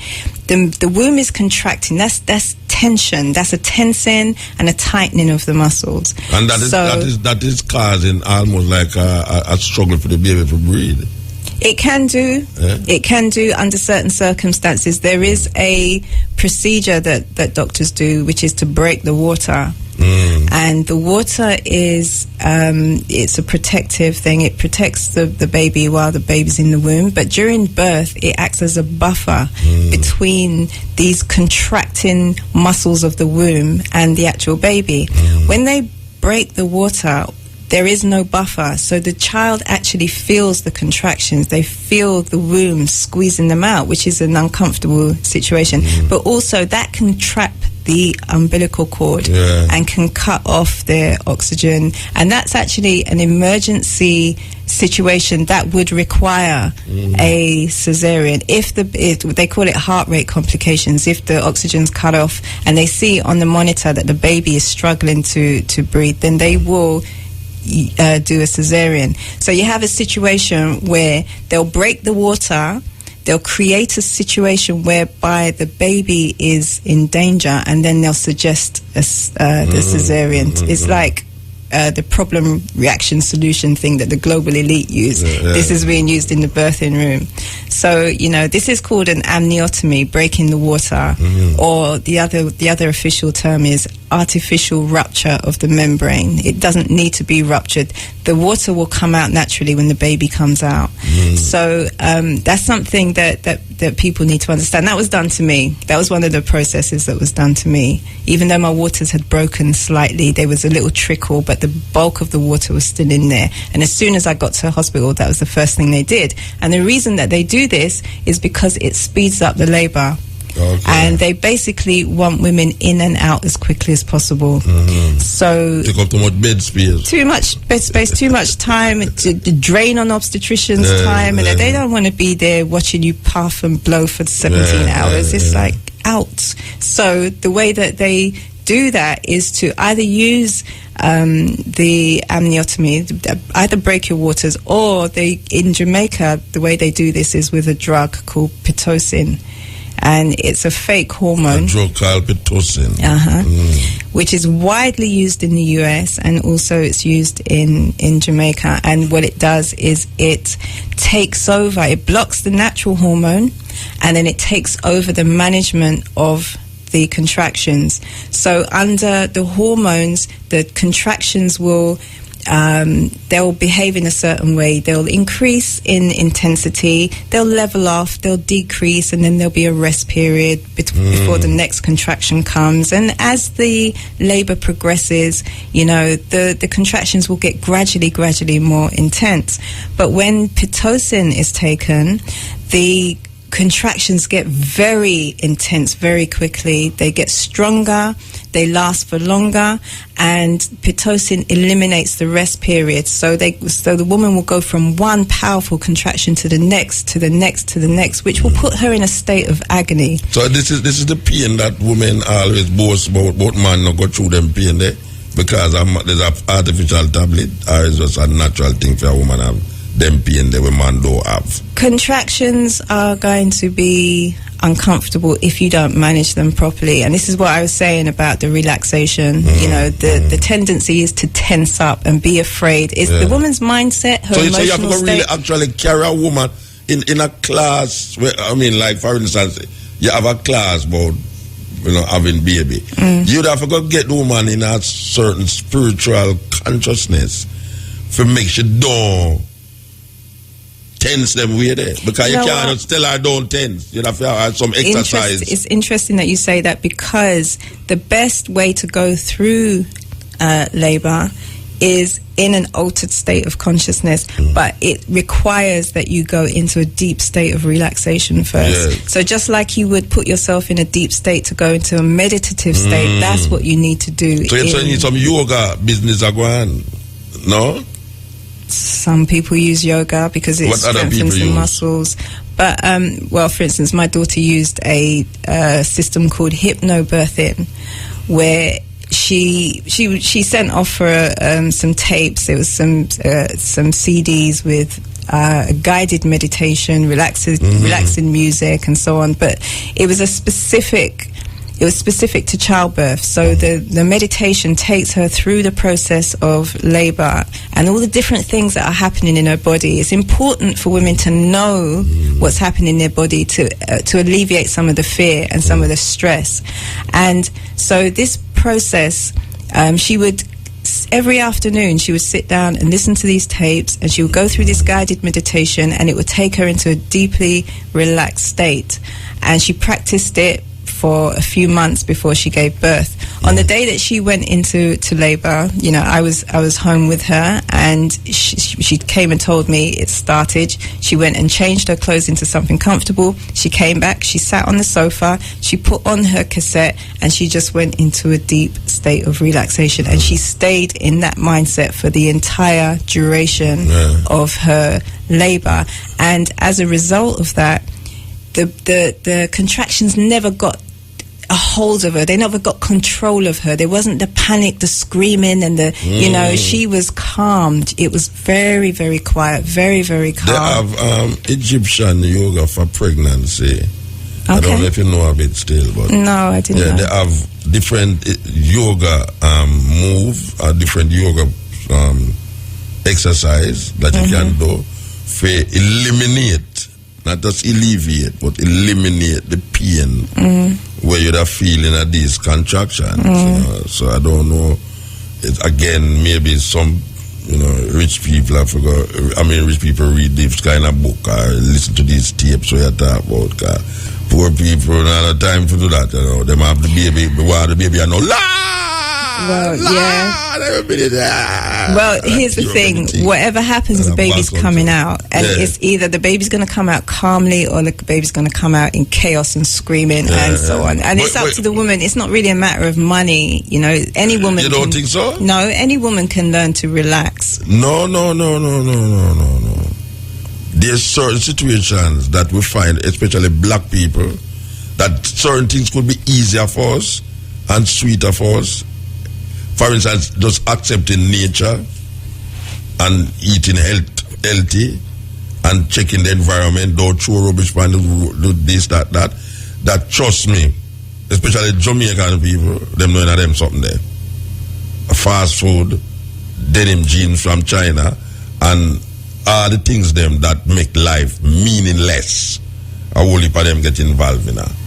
I was talking to a virgin the other day, and I said, you think, why is that when you go to America, is why people go to Whole Foods and the black people them go to McDonald's. And I'm still saying it. Because when you look at all where you are saying now, I love it. And you have to be seriously informed and educated for really take that step the way you are step. But you say, what you say now, it's a long process. If you go really get that in the minds of what would I call now, poor people, ghetto people, when them know, so we have a baby, we go a doctor, go cut out that. Or, you know, go bring the midwife, them don't want midwife again. You know, them don't really want a midwife, them want to go to the doctor to cut out what them want. Or take out, draw the baby quick and done with it. You know, and them scream like that. I mean, it will take us some serious education, serious work, forget we, to appreciate what you say. And me love it because me would have call myself an informed person. You know, that's why we know about, you know, water birth and all them things there. Most people could have wonder, what them talk about my water birth, then they're picking out a drown. And so them are thinking of themselves, you see. So you have to go articulate it and go into the depths of it and say, well, this is how it is done, this is what happened, the process by which it is done. And I must say, well, you know, I don't know if I want to go through all of that and them things. But we still have to say it, you know, we not stop say it. It's not that because we know say them going to take, because a whole part of things me I say on this program here. If we did stop say it, I mean, so we keep saying it over and over. I'm just say a whole heap of people gravitate to it. That's why so much people listen to the program. So where you say now, it need a galvanizing of minds like yours, you know, to work in the communities. You work in the communities? Well, I just go write a book. No, I'm going to write a book, but you know, I'm on holiday and here I am sitting talking to you. Yeah, and I've done. So where they in England? Where they in England? You're going to the community. Well, you live in the community, South London. Yeah, I've done radio shows in the and it's. I'm actually really going through a transition myself where I feel so strongly about this that it's becoming a vocation. Yeah, you look like you feel strong about it, and it's something that I want to continue to do. Yeah. And you know, as you said, you know, sometimes people's ears are hard. Well, you know, sometimes actually it's pain that teaches us the best lessons. You know, sometimes we don't get it until we're in trouble. So, you know, this really, at the heart of this is what I'm saying to people is return to nature. Yeah. But that message, we're getting that message in 1,000 different ways. You know, every day, you know, people eat foolish, they eat junk food and they get sick. And it's not until they return to nature that they start to feel well again. You know, we are destroying the environment to the point where, you know, we can make ourselves homeless. I don't know if people feel we got another planet that we can just skip to, but... Well, the moon, they're going to have a show on the moon next year. Right. I think Lady Gaga go perform on the moon. Well, I kind of like it here on Earth, and I would, you know, and what I see... Yeah? You would go up on the moon, go look on it. But I love go up there, go look on it. What you mean? You're going to find me up there too. We go up there, go see myself up there, and I say, wow, I don't want to go back to Earth, can't see me. I tell you. But the process is enlightening, you know?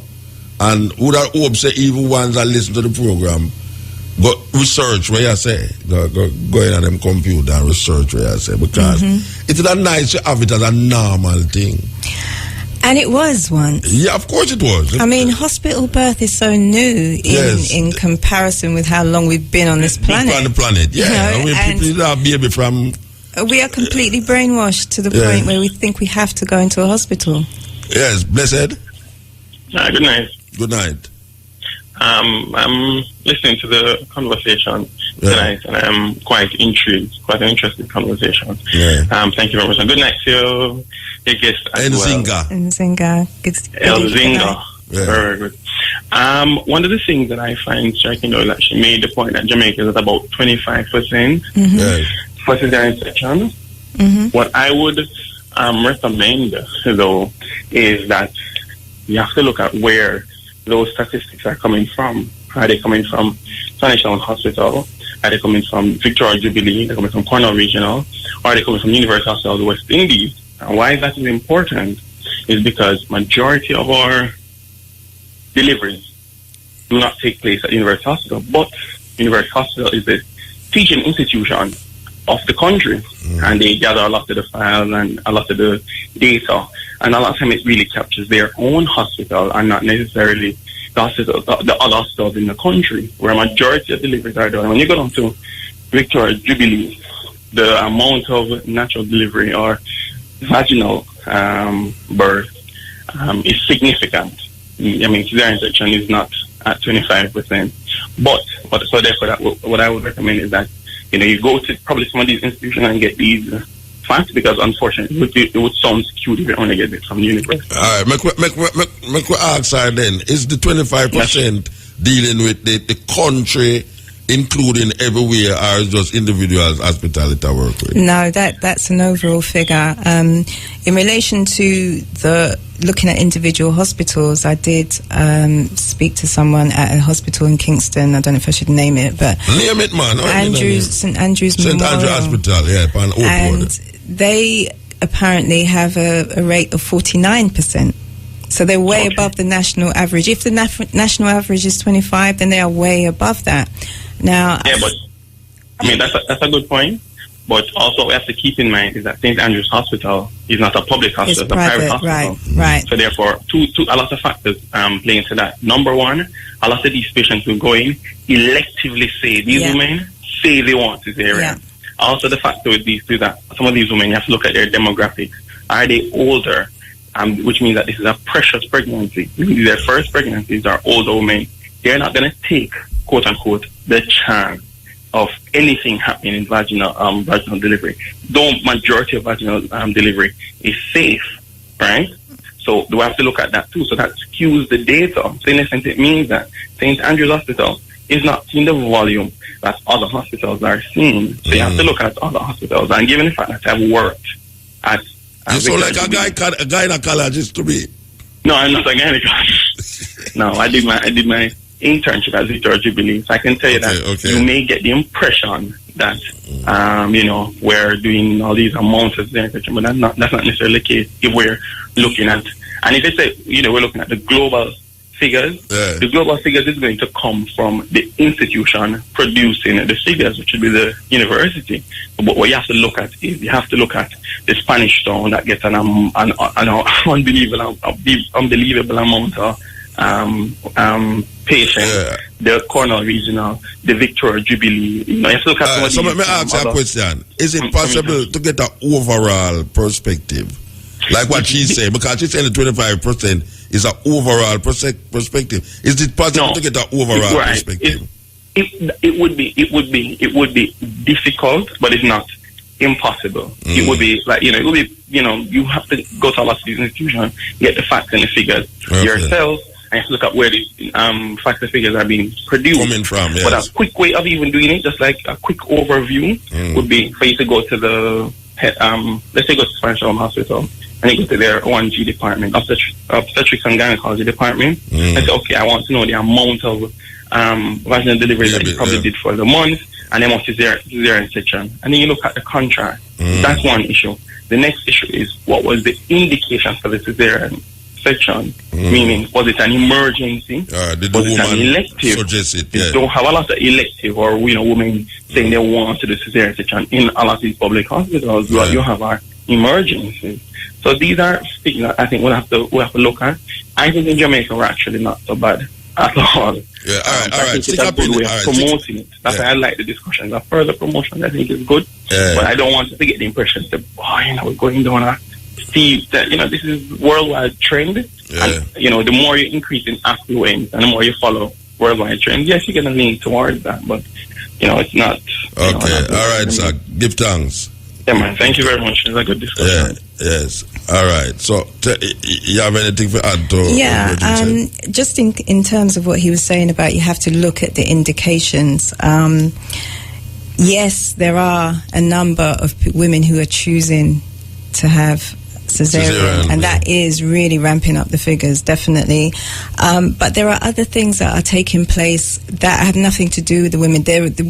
There are many women who are having cesareans that they absolutely don't want, and in looking at how this happens, when I was saying earlier on that not every emergency is actually an emergency, as in some unforeseen circumstance arose during the birth, and then they had to do an emergency cesarean. What I'm saying is that there are normal, everyday routine processes like breaking the waters, like issuing Pitocin drugs that create emergencies which then require cesareans, and this is one of the reasons why a lot of the figures are going up. In Jamaica there's a use of this thing called a partograph, which is it was devised in Africa. It's actually a way of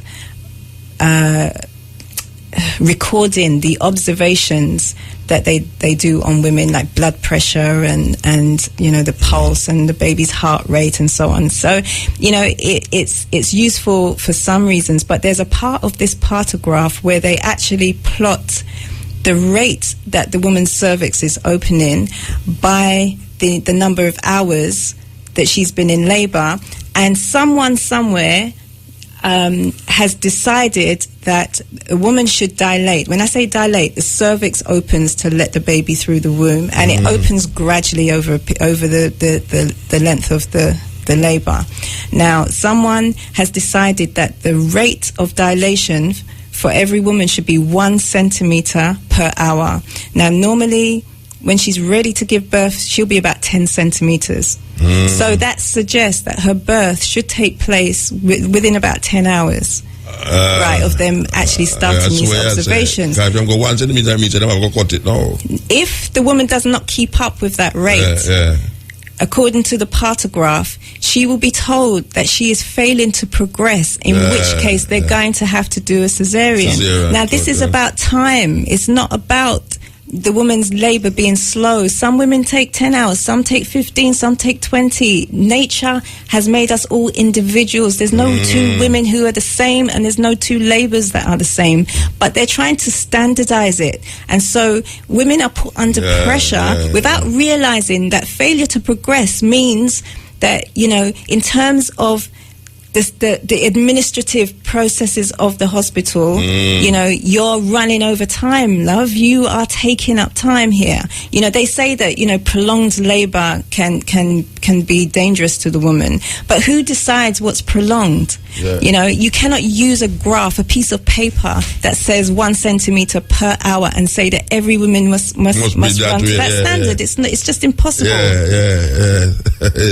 cesareans, a lot of cesareans are being done for that reason. It's like everybody must work off a 1, 2, 1, 2, 1, 2. Some people can work off a 1, 3, 2. You don't have to go 1, 2 continuously. Because you're no machine. The machine, I think, do the same way, the same thing. Right, and that's what's happening. Machine, women are being treated like machines. Cutting edge. Yes, Mota. Yes. Boy, I'm kind of reflecting about, I want to talk to you about the Y2K. The Y2K? Yeah, which... All right, so you can't talk about it again by your credit done. My credit done, and him just start talk. What a terrible thing for you. Bridge, we can't help you about that, you have to go buy more credit. All right. The tablet that you said them give, the Pitocin. Is this a given? Like every woman who goes to hospital have to take it? Well, I was just speaking about the partograph. One of the things that will happen if she is failing to progress, to use their term, they may use Pitocin to speed it up. It depends on whether she's had it already or not. If she's already on Pitocin, so it's not a given thing then. You don't have to get it then. You don't have to, but it will be given to you. It will be offered to you. What often happens in, say, for instance, in America, as soon as a woman goes into labor, they put a drip in her hand because they're going to give her some form of drug. Okay. And, Pitocin is widely used there. It's widely used in Jamaica as well. Okay. And many women don't know what the drip is. They will just be given a drip, and this thing is ramping up their contractions and ramping up their pain as a result. And they don't know that it's the drip in their arm because they don't ask the correct questions. What is it? Right. It's cutting edge. Yeah. Hi, good night. Good night. Sorry, I was able to get through again. I think I've been listening to, as it relates to the different the rates, in terms of 1 centimeter cervical dilatation. She was talking about the partogram. These are things that are used in obstetrics and gynecology. But I think what has to be kept in mind here is that it's a fluid process. Every female is assessed differently. Every mother is assessed differently. Everybody is not thought to be a machine. Everybody is not said, listen, if you're not doing it. But what you have found, what has been done, is that there are research and studies that have been done, and this is worldwide, that says if a mother has what is considered prolonged labor, there are complications both to the mother and to the child. And this is after years of research. It is not just a person determined. It's not a Jamaican doctor who says it or a Nigerian doctor. These are consensus papers right across the board. Yeah, but brethren, hold on there. We can't agree with you, because there's a lot of consensus about certain things. What them say, and then when you go along to it's destructive. I agree with you. Hold on there. Mm-hmm. I am looking at an advertisement on the television, and you have high blood pressure. And they said, take this tablet. But the tablet going to cause nausea, pain, this, that, and probably death. And this is a consensus. So this is a consensus by these pharmaceutical companies that this tablet is good for high blood pressure. Yes. All right.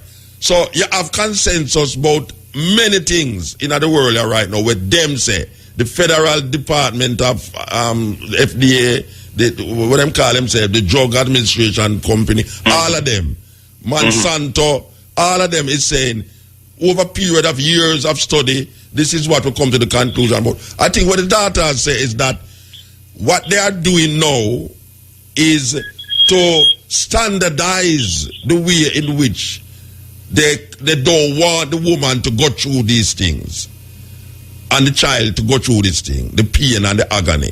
So they are now standardizing it, and they have gone through all different things to say, this 1 centimeter is a standardization that all women should partake in for not going through in the pain and them things. But she said that you can't do that. That is but also that 1 centimeter is whether or not she's primigravid, which means the first time she's having delivery, or she's had multiple deliveries. Women who have had multiple deliveries, they do their delivery not in quicker time. Their rate is about 3-4 hours, 3 to 4 centimeters in an hour. They deliver much faster. So again, you have to look at the mother. You have to look at why is she having prolonged labor. Is the baby too big? Is her passage too small? What are the issues now? If her passage is small, let's be very honest. If her passage is small, or the baby is big. Define prolonged labor in a first-time mother of a, reasonable age, say 30. Let's take my daughter, 29, first baby. Her labor was 8 hours. Mine was 7, my first child. But there are women who have a first child that take 22 hours. And at the end of the 22 hours, they have a perfectly healthy baby. It's a tiring, exhausting process, but they have a perfectly healthy baby. Now, using a partograph, her labor would have been intercepted at some point, maybe 10 hours before the baby came, because she's not keeping up with the 1 centimeter per hour. So I'm asking you, when you say a prolonged labor, what is prolonged when you're dealing with nature and the individualism of every single labor? What is prolonged? Right, and that's what I'm saying, that the stage of the labor that she's in is what determines it. She's in the first stage. When she's in the first stage of labor, is she in the latent phase, which means that she's between 0 to 4 centimeter in terms of her cervical dilatation? I know that when she's gone past that, they progress at a quicker rate. Before that stage, they're at a slower rate. But what you have to look at is there are factors in the mother that can make her go having prolonged labor. What's her hydration status like? Is she dry? How is she in terms of her own mental status? So these patients have to be assessed fluid. You have to look at the entire patient and make a decision based on her, not just by looking at some one standard or one figure. That I can say that's what's done in Jamaica. And what I'm saying, that sometimes one has to be very careful in terms of looking at what is done in another setting versus what is done in Jamaica. However, there are international guidelines that have looked at what are the effects or the results of prolonged labor both on the mother and on the child. And if we look at the fact that a child delivery or a complication for child delivery has a severe impact on both the mother and the child, you have to be very, very precise. You have to be, as best as possible, try to be precise in your signs. So it doesn't become something that you're doing just randomly or willy-nilly. That's what is being, that is the practice that is done. Okay, I'm not 100% sure that you answered my question about what is a prolonged labour, bearing in mind that every woman is individual. I know that you said that you have to look at the woman specifically. What is the definition of prolonged labour? I mean, she's going at a rate of less than 1 to 1.2 centimeters per hour, yes. Okay, so again, what I'm saying is that there is a random figure, that is placed on women that they need to keep up with, basically. And if they don't, they will hit the action line on the partograph, which means that action will be taken to end their labour. Through either through drugs or not so black and white. You get what I'm making? Don't look at it so black and white. That this is where discussion comes in, where the physician comes to the patient and says, okay, these are the concerns that I have. What are the possibilities or the possible reasons as to why you may be having prolonged labor? And what would be the concerns that would constitute a prolonged labour? This is what I'm asking you. What specifically would constitute a prolonged labour? If it's not the time factor, what is it? Oh, we said that what are the causes you're talking about? Is not the time factor? I'm saying that if you're using this term prolonged labour, and I'm trying to understand exactly what it means in terms of a woman who is giving birth, but giving birth at her own pace. What is it that the doctors are seeing that say this labour is prolonged, we have to act? If it's not the time, if it's not that she's just not keeping up with the 1 centimetre or 2 centimetres per hour, what is it that they say that is causing them to make the decision that she now has to have a cesarean? Well, it depends. Well, first and foremost, if prolonged labour by definition means that you are progressing slower. Than what? Than who? If you are an individual and nature allows you to give birth at your own pace, slower than who? What's the comparison that you're making?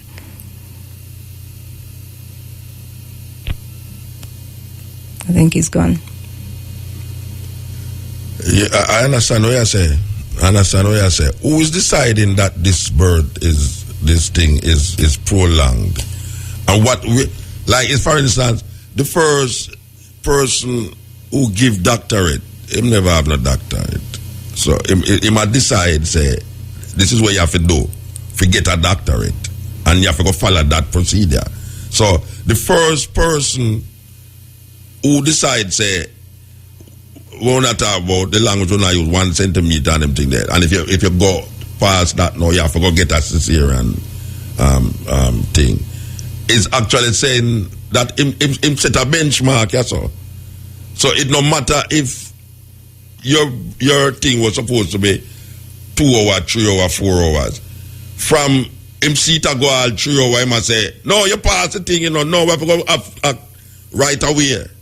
And I think that, there are different people who practice in different ways, and there's some people who have integrity, and their first concern will be the mother's well-being and the baby's well-being, but there are others who are not practicing in that way, and the partograph is open to abuse because it is a way that people can say, okay, you're not progressing at the right pace, and so therefore we have to do a cesarean. And and that's a fact. I can hear he's quite passionate about making us see that it's not like that, but I can't hear exactly what it is that he's saying that I'm getting wrong. The partograph is open to abuse, and it is abused. And I have spoken to an obstetrician here in Jamaica, and when I said to him that is so unfair to tell a woman that she's not progressing at the correct rate when she doesn't understand what she's being compared to. She doesn't understand that she's actually at the mercy of a partograph. She's compared to a study by a man who did study 5 women around this and decides every woman must reach a level there. Well, there's this other thing called a Friedman's curve, which is pretty much the same thing, which determines what rate a woman should dilate at. And, you know, when Friedman came up with that, he only looked at 500 women. But yet still millions of women must adapt to that standard, you know. So, you know what, it's for me, you know, nature will take its course, leave her alone is the simple thing for me. I think what's happening is all getting, you know, people may have been listening to that and getting completely confused, and that's what happens. You know, they confuse a very simple process. We understand that. And we also understand that when people, I mean, you look at well, I don't want to compare you. No, we animals, should. But when I look on other animals, and me have a dog in my yard, and when the dog a baby, see, when you go to where the dog deliver the baby, you don't expect to see the place blood up and thing. Not one blood, not nothing. The dog clean up everything. And guess what now? You can't go touch the dog, the baby. No. You can't touch the baby. So there's a certain thing that is happening there that you couldn't go really judge every dog the same way. Because you have a dog now when you have the picnic barn. You know, see, them way there. So, you know, you have to look on each case based upon for the person themselves rather than something that is already set, standardized, and everything have to go after that. Right. Yes, cutting edge. Okay, we talk about that. Remember, so we're going there a little more from now, from 2 p.m. to 5:45 with the stepping razor, the art of war. All right, you know the reason why I told you, say this program, you must come on, because if it was a day program, you wouldn't there still. Okay. Because we couldn't have this long conversation on the day program. So that's why I tell you, say, we can go more in depth on this program. Because in the day, it's a total different thing going on in the days. The day and, you know, the concentration of the people, them is not as, you know, pinpointed, and the whole heap of advertisement them are going. This program is a more relaxed, free. We can talk like friend and enemy. And we can take the call them and make the call them take longer. We don't have to say, Virgin, you talk too long, we have to go to our next call. You understand? Well, thank you for that. Yeah, so that's why I tell you, say, if you come on this one. I know how people say, boy, they would have to go on the day program because more people listen there and them things. But sometimes it's not true. Believe you me. Because man, we are listening at the day and then him he's distracted doing other things. Him have to work and but right now, the last thing him go to in bed is this him ear. And him get up with this thinking. Understand? So that is the psychology of that. All right. We talk about, all right, we could take a call. Maybe him get some credit and call back. Yes. Greetings, Mota. Yeah, blessed. I want to ask a question. You know who invented the cesarean cut, Mota? Who invented? Yeah, or why them call it cesarean? Oh, sure. It has something to do with Caesar. I don't think it has. And there is a big question. Well, I've never seen an explanation of why it's called a cesarean. I don't know. Right. So maybe we have to go do some homework about it then. Yeah, maybe you have to go do some homework. Just go by your computer and put in or the origin of the cesarean cut or the origin of cesarean birth. Yeah. El Colo, give thanks, Muta. Yeah, man. Yeah. Okay, goodbye. Bye. Yeah, you see that now, truth name cesarean, no, Caesar. You think so the listener them easy, well, listen keenly that, all right, Caesar, cesarean. Yeah, man, that's something terrible, that, you know, from a Caesar that I work with, it's terrible. Okay, yeah. What did I try to ask? It says that from the, you believe that, you say abortion. That's a difficult one. That's a really difficult one, you know. All right, the reason why I asked about abortion, can you have a natural abortion? Or abortion is induced? So you definitely...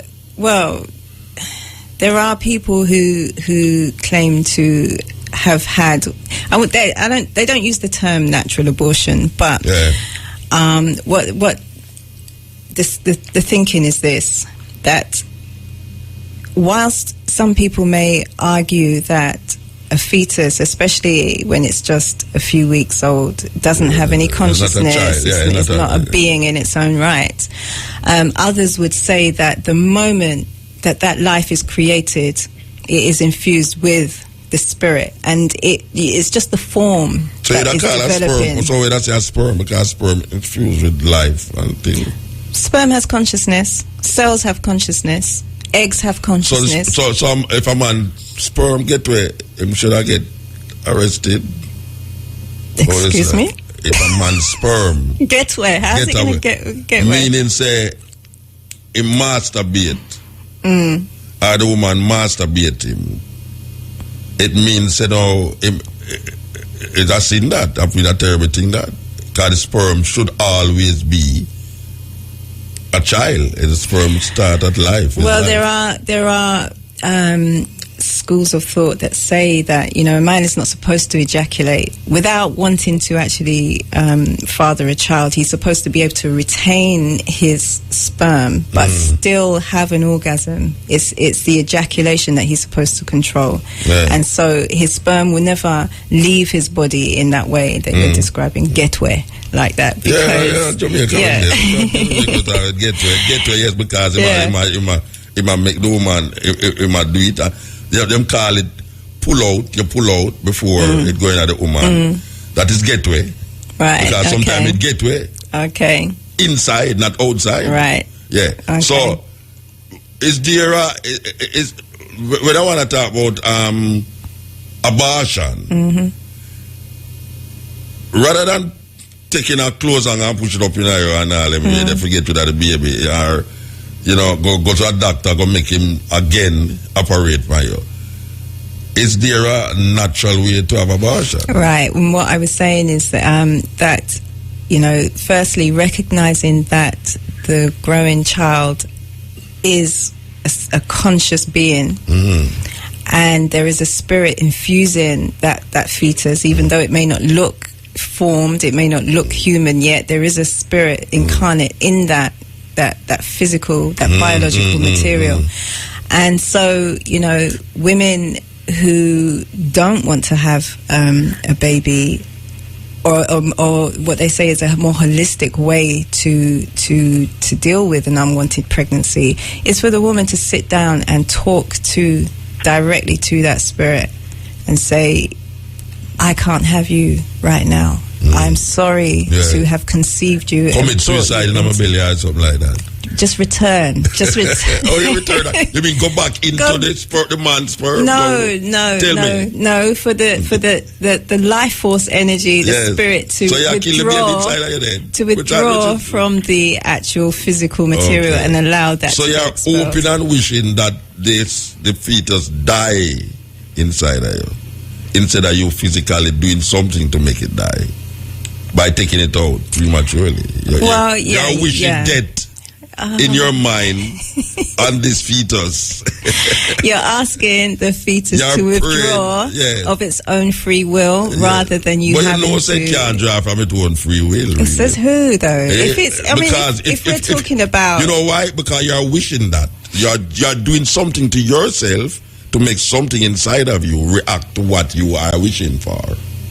So it's not going to do it of itself, because you have already planted that seed, right? But in your consciousness. It's asking and don't make me sound like I'm a proponent of this. I'm just explaining how the thinking goes. But I didn't ask you about that. I asked you about the meeting. You said there's an. Oh, sorry, you're on the phone. Sorry, Bridget. Yes. Okay. Sorry, Bridget. But I remember to press the button. Sorry, sir. Sorry. Good evening. Greetings. Nzinga. Yes.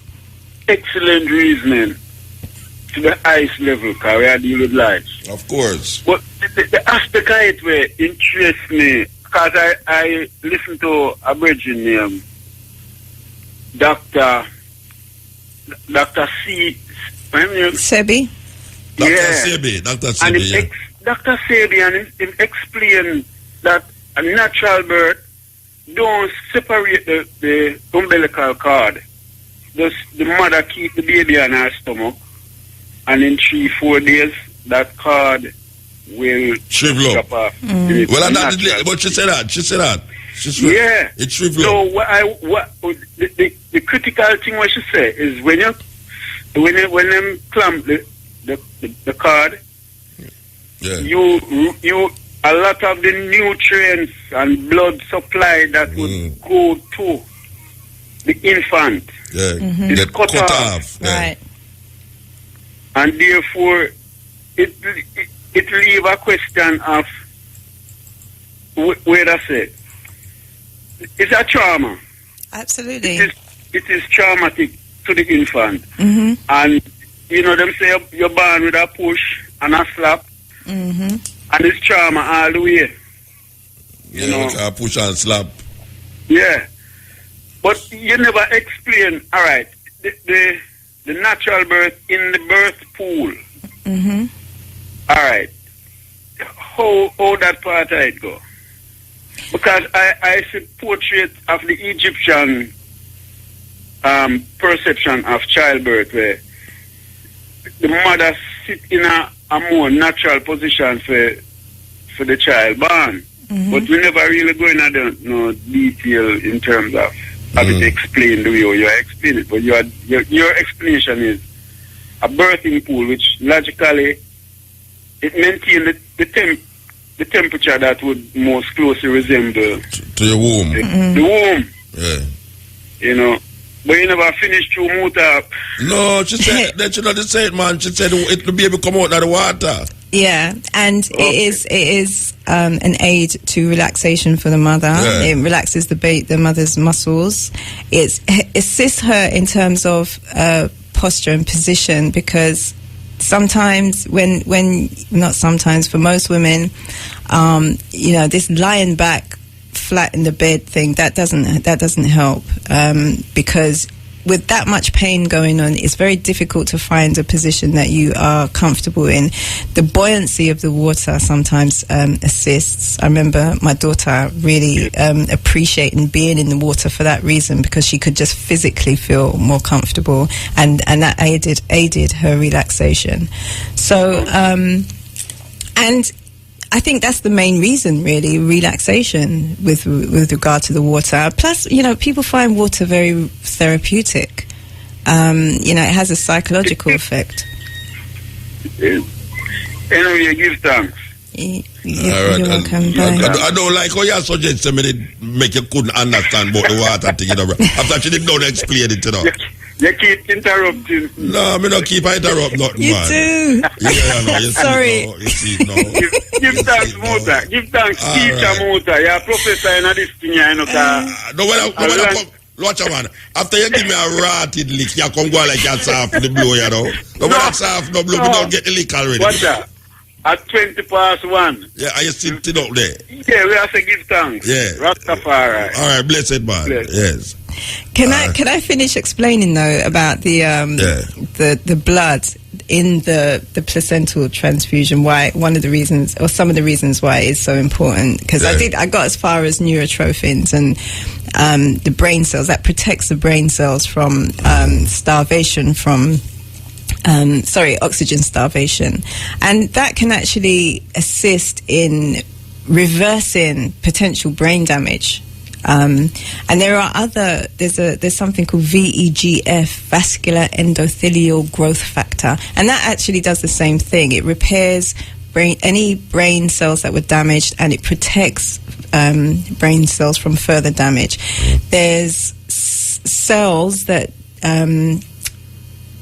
repair the white brain matter, and there are others that deal with that any other kind of bodily tissue that may have gotten damaged, and blood vessels and so on. These substances will do a repair job on the child. Now, if the cord is clamped, then the child does not get any of these things. So you might end up with a baby who has some mild retardation because their oxygen supply was cut off, and it may not be enough to completely incapacitate them, but it does mean that they are not operating at their full capacity. And you know, clamping the cord when there's so many valuable substances in it is abuse of that child. It means that you are robbing the child of their biological birthright. Nature intended for this child to have all of these things and to come into the world whole, and you're clamping the cord within seconds because of what?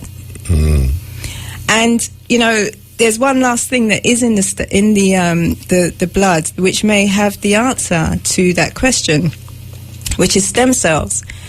There are stem cells in the placental blood, and stem cells are very valuable right now because there's a lot of research being done. You know, in a few, I think it was George Bush that kind of, you know, overturned some of the legislation that stopped people from doing stem cell research. But now, you know, there's a free-for-all, and stem cells are very valuable. What a stem cell is, every part of your body is made up of cells. So there are cells that make up the liver, some that make up the heart, some that make up your muscles, some that make up your skin, some that make up your blood, and they're all different. But they all begin as stem cells. It's like a cell with potential to be some other type of cell. Now, the thing about the stem cells contained in the placental blood is that they have the potential to be several types of cell. So it's not that this stem cell will become a liver cell. It's this stem cell could become liver, skin, blood. It could be any of those things. So the versatility of these cells gives them a value.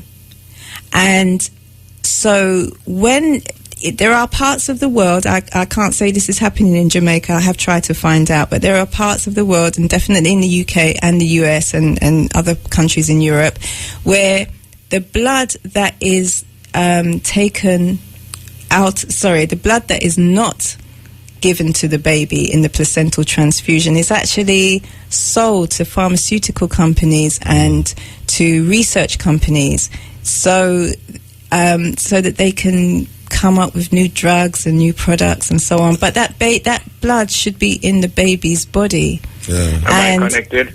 Sorry? Yeah, no, somebody upon the phone. I think the stem cell thing, or one of the fear of the stem thing is that they're using it to clone things, and the fear of cloning human beings, starting from the stem cell, you know.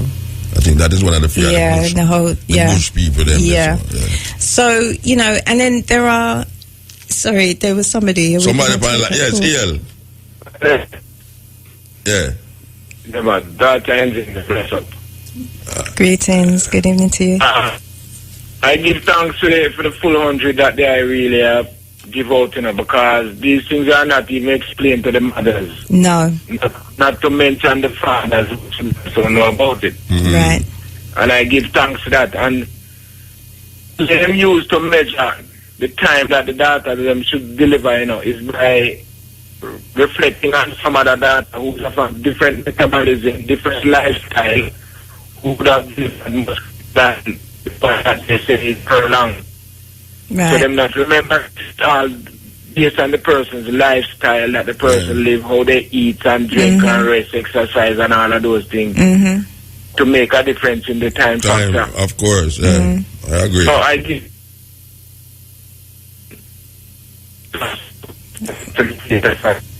it's cutting out. Your phone will get cut up, Virgin. Yeah? Phone get cut up, that's all. Yeah. So what I was saying, what it boils down to is that nature has given the baby an emergency first aid kit, all these wonderful substances to make sure that the baby arrives into the world as healthy as possible.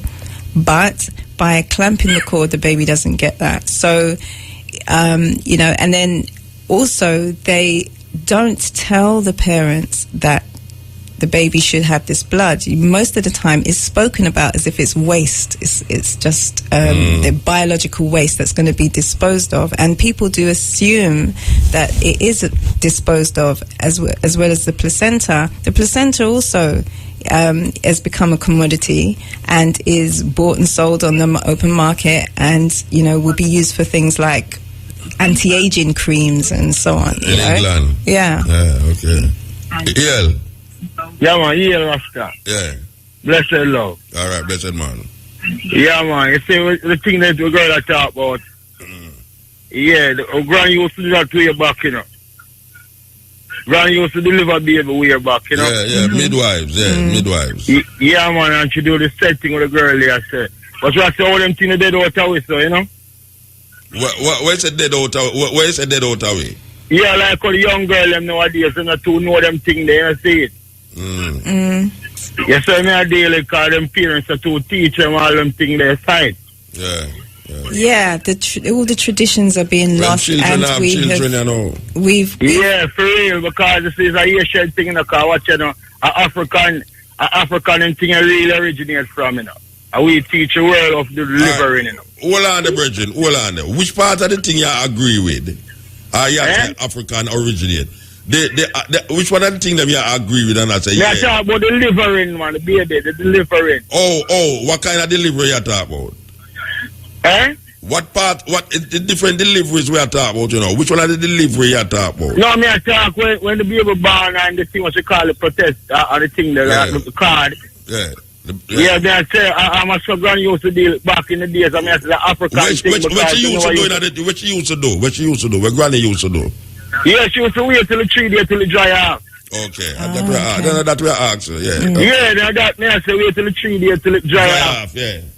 Yeah, but this thing now comes you have to cut it quick. In a fast world and them do it hospital now in a kind of cruel way, see?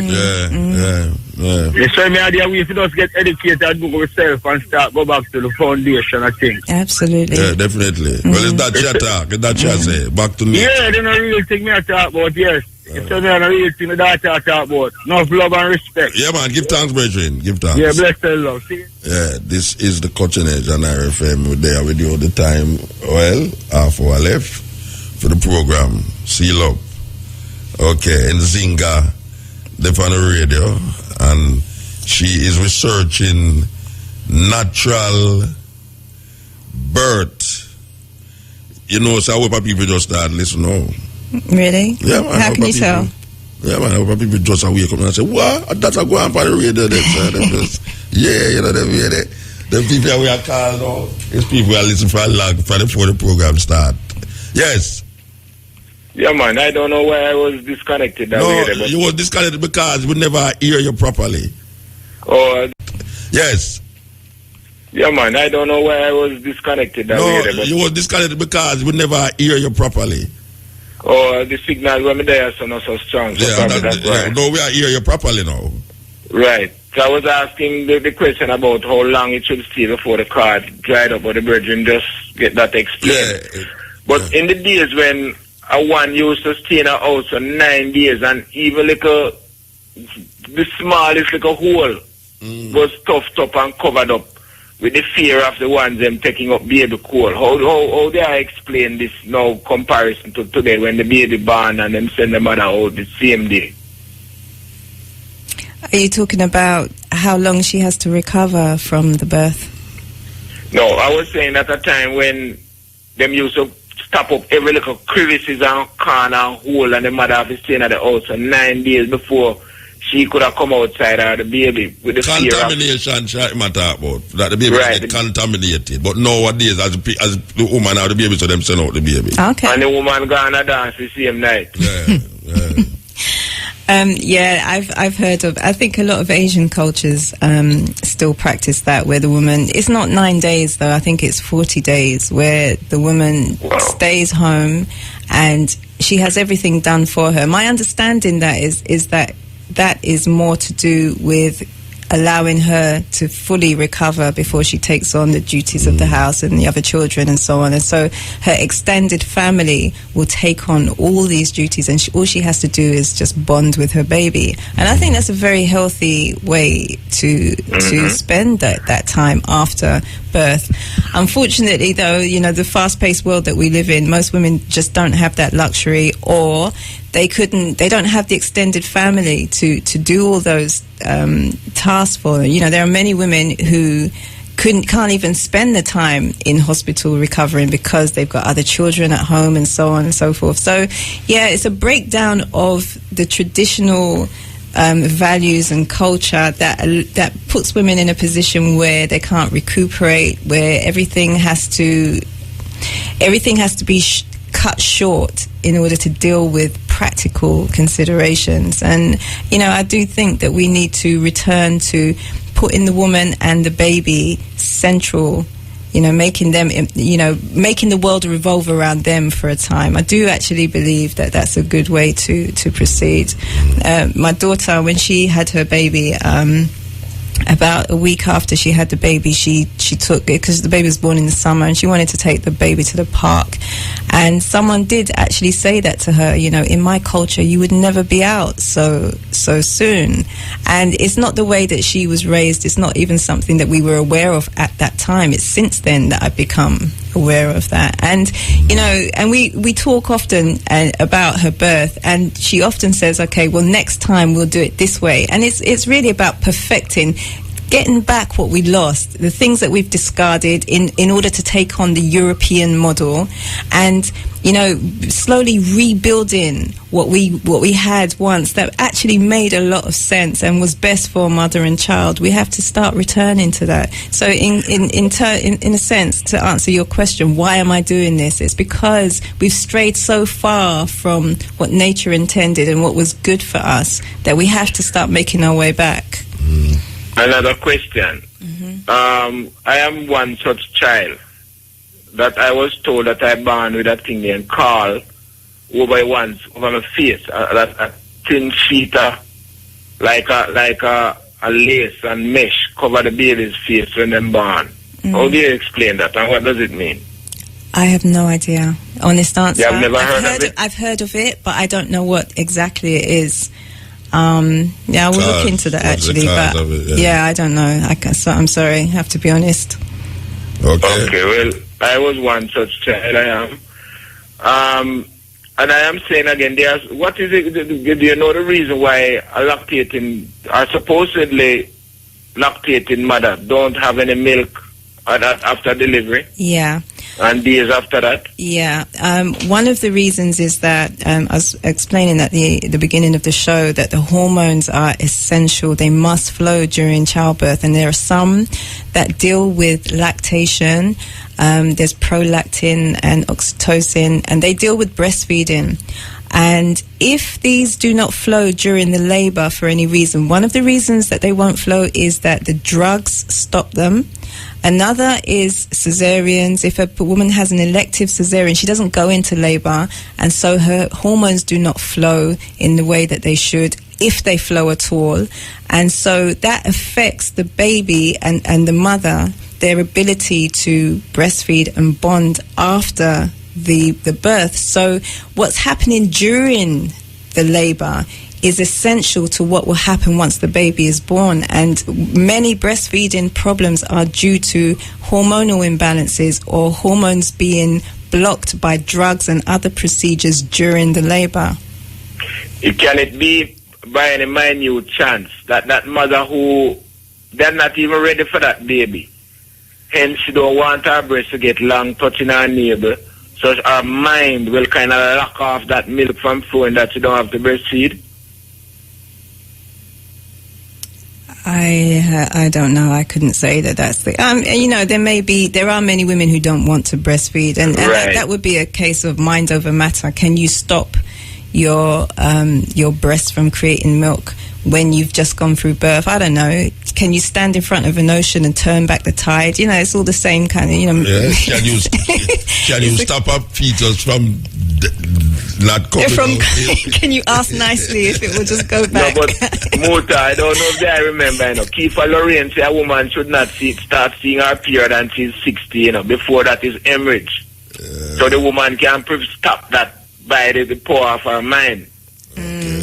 But that's debatable. Before I chat again, I just love to invite ones and ones out in and around the poor them, aka Poor Us community, about the visit of the doctors at the community center the 29th and the 30th of this month. Okay. There's a team of doctors coming from the USA. It comprises of all the doctors. There are pediatricians, gynecologists, dentists, optician, and all the doctors. Okay. So ones in a Poor Us, Scott Pass, Berrydale. So where I'm going, which part am I going to be? Which part am I going to be? Poor Us Community Center. Okay. The 29th and the 30th.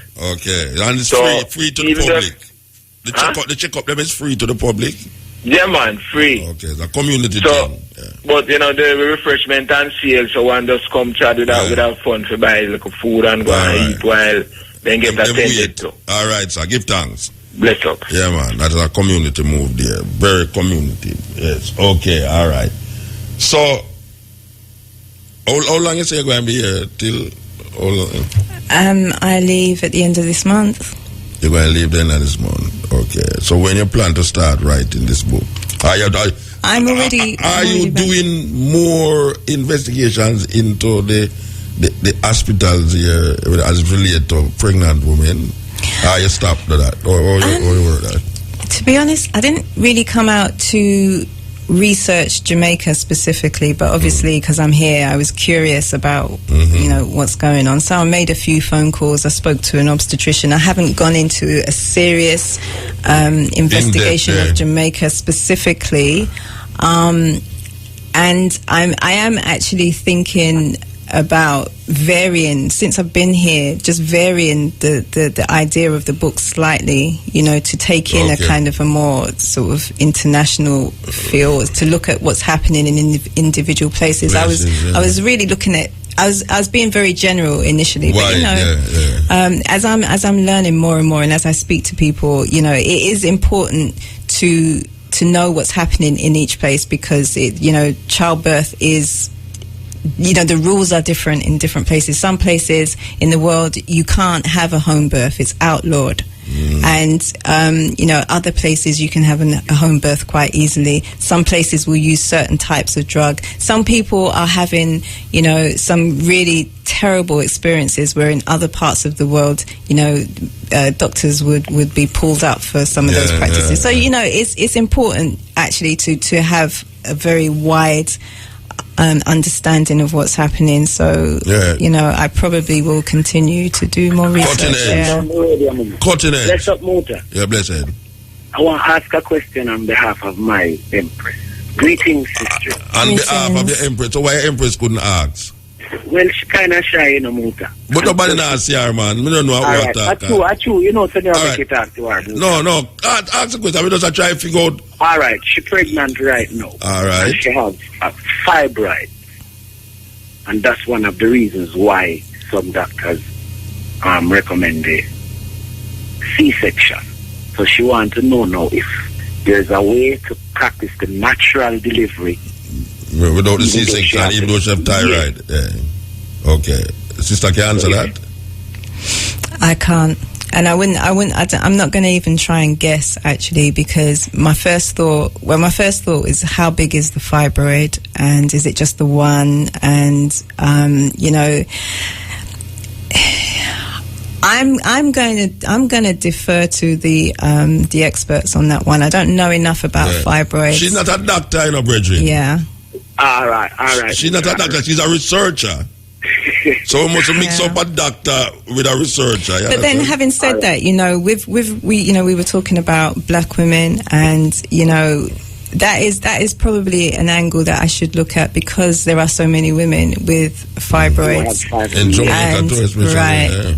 Black women all over the world, and so it will interfere with our ability to conceive and carry babies. I never really even thought about the birth part, so, but what I do know is that oftentimes, when confronted with a complication like this, doctors do rely on cesarean first. So if a woman has a breech baby, they tend to breech is when the head should come out first, but maybe the feet are coming out first. The baby's turned in the wrong position.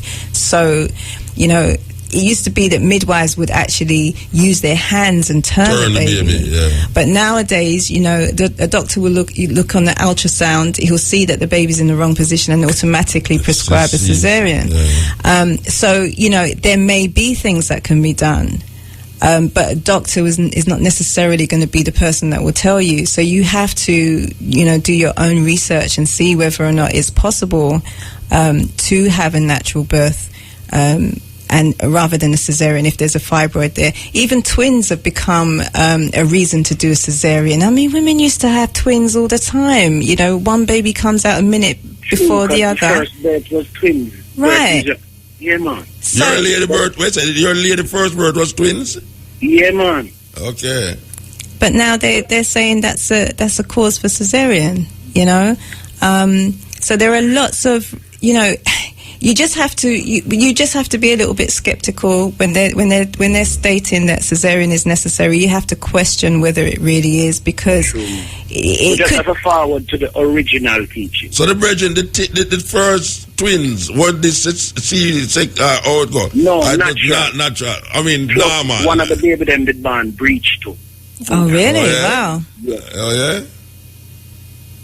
So, you know, so that by the standards that we have today, the obstetric medical model that we have today, that shouldn't have happened. That shouldn't even be possible, what you said your wife did. But yet she did it. Yeah, all right, Bridget. So give thanks, dear Muta, and give thanks, sister, and I hope you find all of the knowledge and the truth about this cesarean. Well, you just give her another angle too, you know. You just give her another angle about the thyroid thing. Because she never think about that, and now you give her an angle, you know what I mean? Well, that's it, yeah. Yeah, give thanks. I know some women who have had up to 4 C-sections. Oh, yeah? If there's a way, if we can stop it, please make we get the knowledge. Yeah, definitely. That don't tell one woman have 4. One woman. Wow. And that's one of the reasons is that, you know, again, doctors discourage women from having a vaginal birth if they've already had a cesarean. And, you know, there is a thing they call VBAC, which is vaginal birth after cesarean. And this has been debated all over the world because, you know, doctors would suggest that it's dangerous to try and have a baby vaginally after you've had a cesarean, and will suggest to the woman that she have another and another. And so women get onto this cesarean conveyor belt. Oh, yeah? And, you know, there was a doctor who in Alaska, I heard a story of, you know, she apparently didn't keep up with what the authorities said was the proper rate of cesareans. Her rate of cesareans was 8%. They said that, you know, she should, you know, most doctors should be reaching, say, 10%. And if they're not, they're somehow endangering the lives of the mothers and the babies. One of the reasons, or the main reason why she wasn't hitting those high figures, was because she was encouraging women to have vaginal birth after they'd had a cesarean. And so she was actually bringing down her cesarean rates, where other doctors would discourage women. She was encouraging them. She was actually struck off, lost her right to practice because they said she was endangering lives. Wow. And, you know, the good thing is that she did appeal and she got her license back, but it gives an indication of some of the strange thinking. So what is the reason why they say if you have a cesarean birth already, because you have a virgin birth.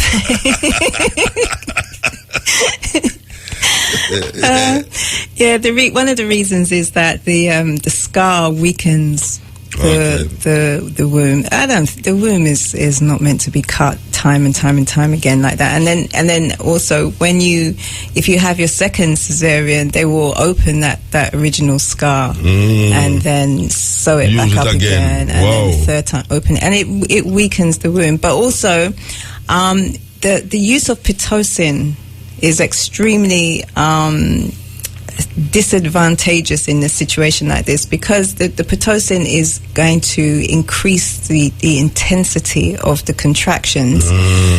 So the a womb that's already weakened by a cesarean scar is going to go through a lot of trauma, and it could rupture Of course. So the fear is rupture. Yeah. So rather than doctors just say, okay, we'll try the vaginal birth and we won't give you Pitocin, what they say is don't even try. Right. Yeah. Yes, cutting edge.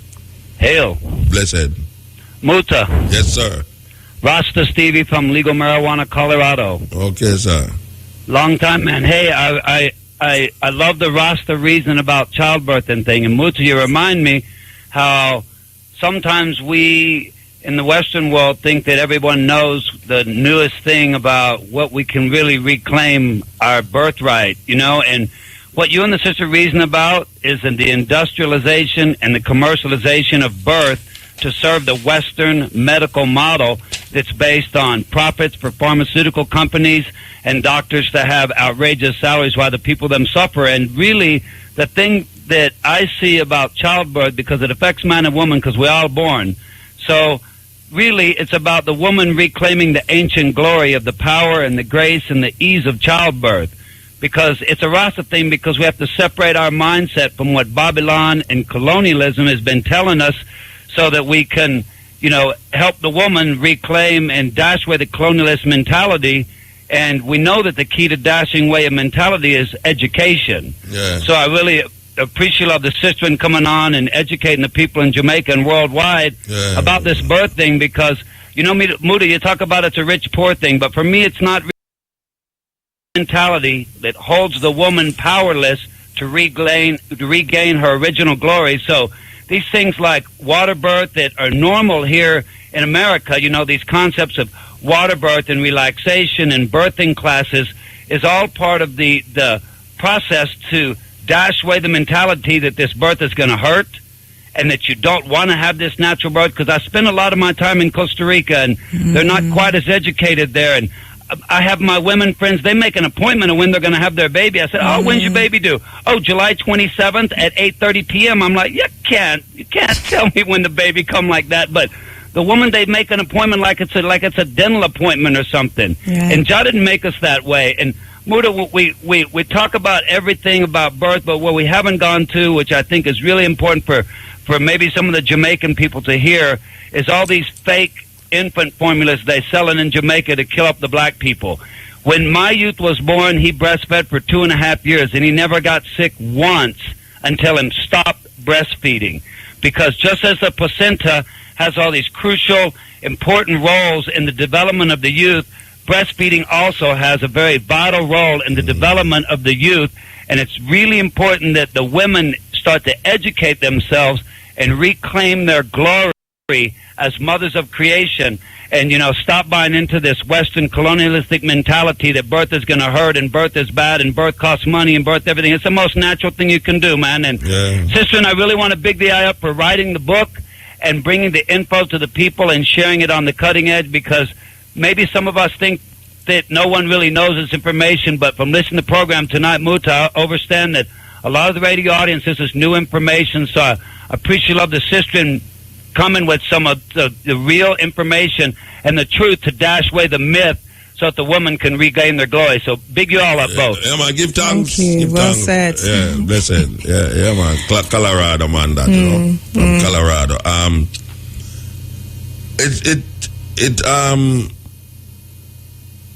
You see, you have to, all right, I mean, we do this program, and we know there's a whole heap of grassroots people listen to the program, but it need a way to reach what you talk about, to reach the people them, seriously reach the people them, you know, and I don't know how to facilitate such a education on a continuous level, because after this program done, we go to the next subject. Yeah. You know, but this childbirth thing is, as we are talking about, the center. It's the center of the nation, center of the community, the childbirth. And we know we are going to Jamaica now, and we see the traumatic experiences that mothers experience and also children experience. And if the mother is experiencing it, the baby in our body are experiencing it too. Right. You know, see. So there is this need and serious need that we should really take it very, very, very, very serious. Absolutely. You know, see, because it's terrible, and sometimes we wonder how children behave this way. I don't know. So it come directly from the womb.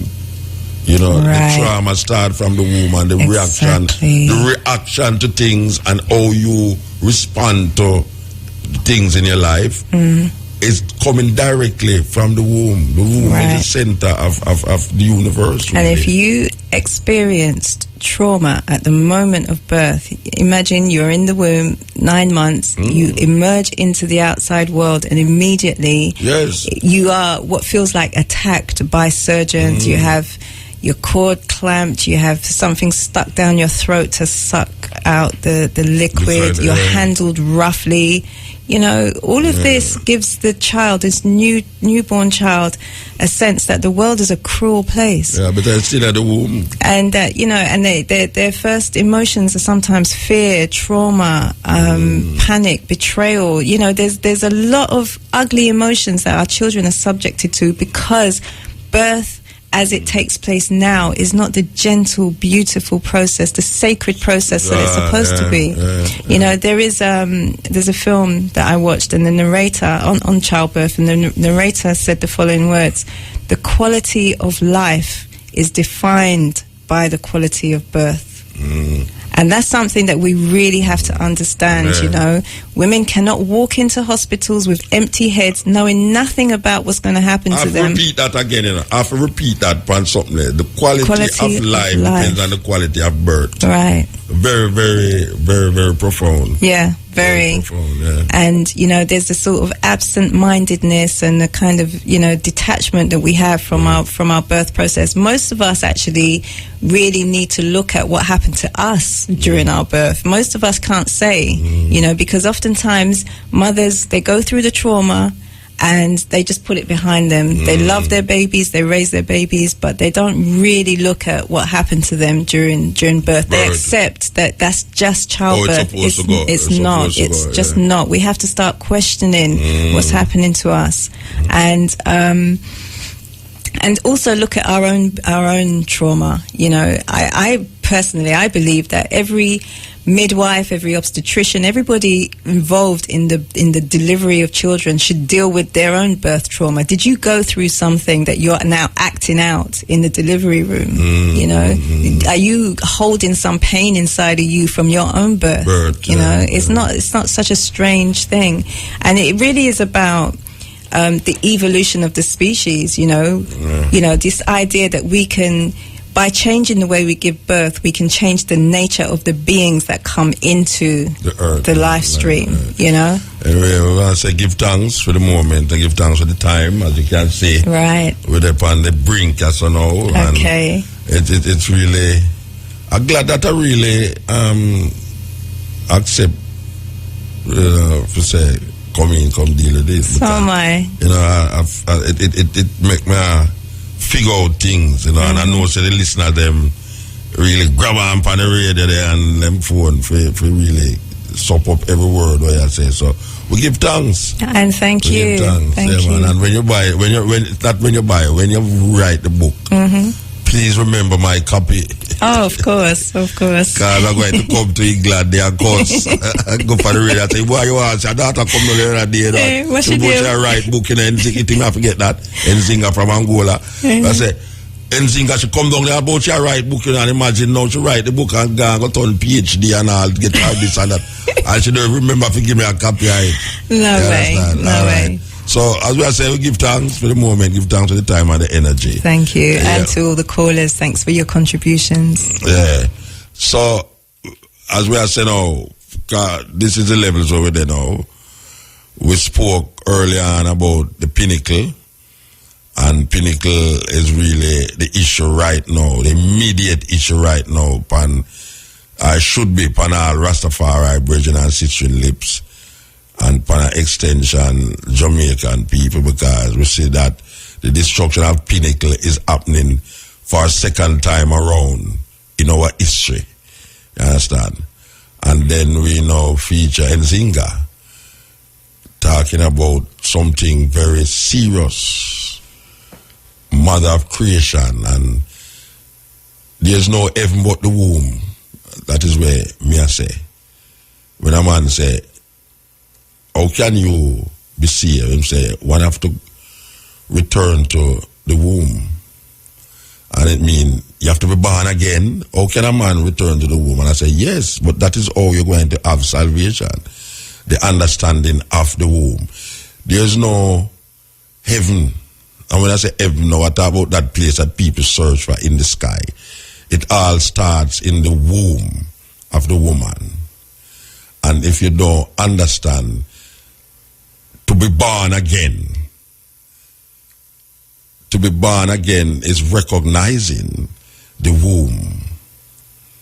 Because the way to your salvation and our salvation is through the vagina that leads to the womb.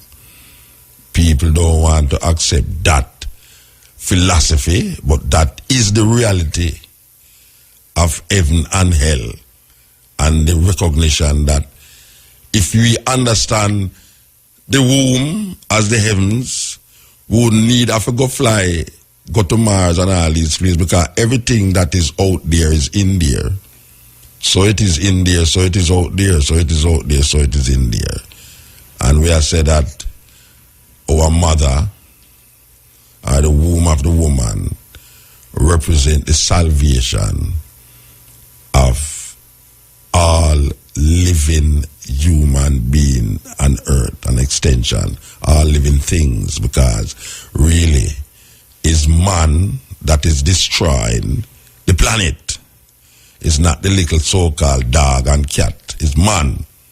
So man have to return to the womb for salvation. So, again, this is the cutting edge on RFM. We see the man there. We see the man Matrix is inside here. Yeah,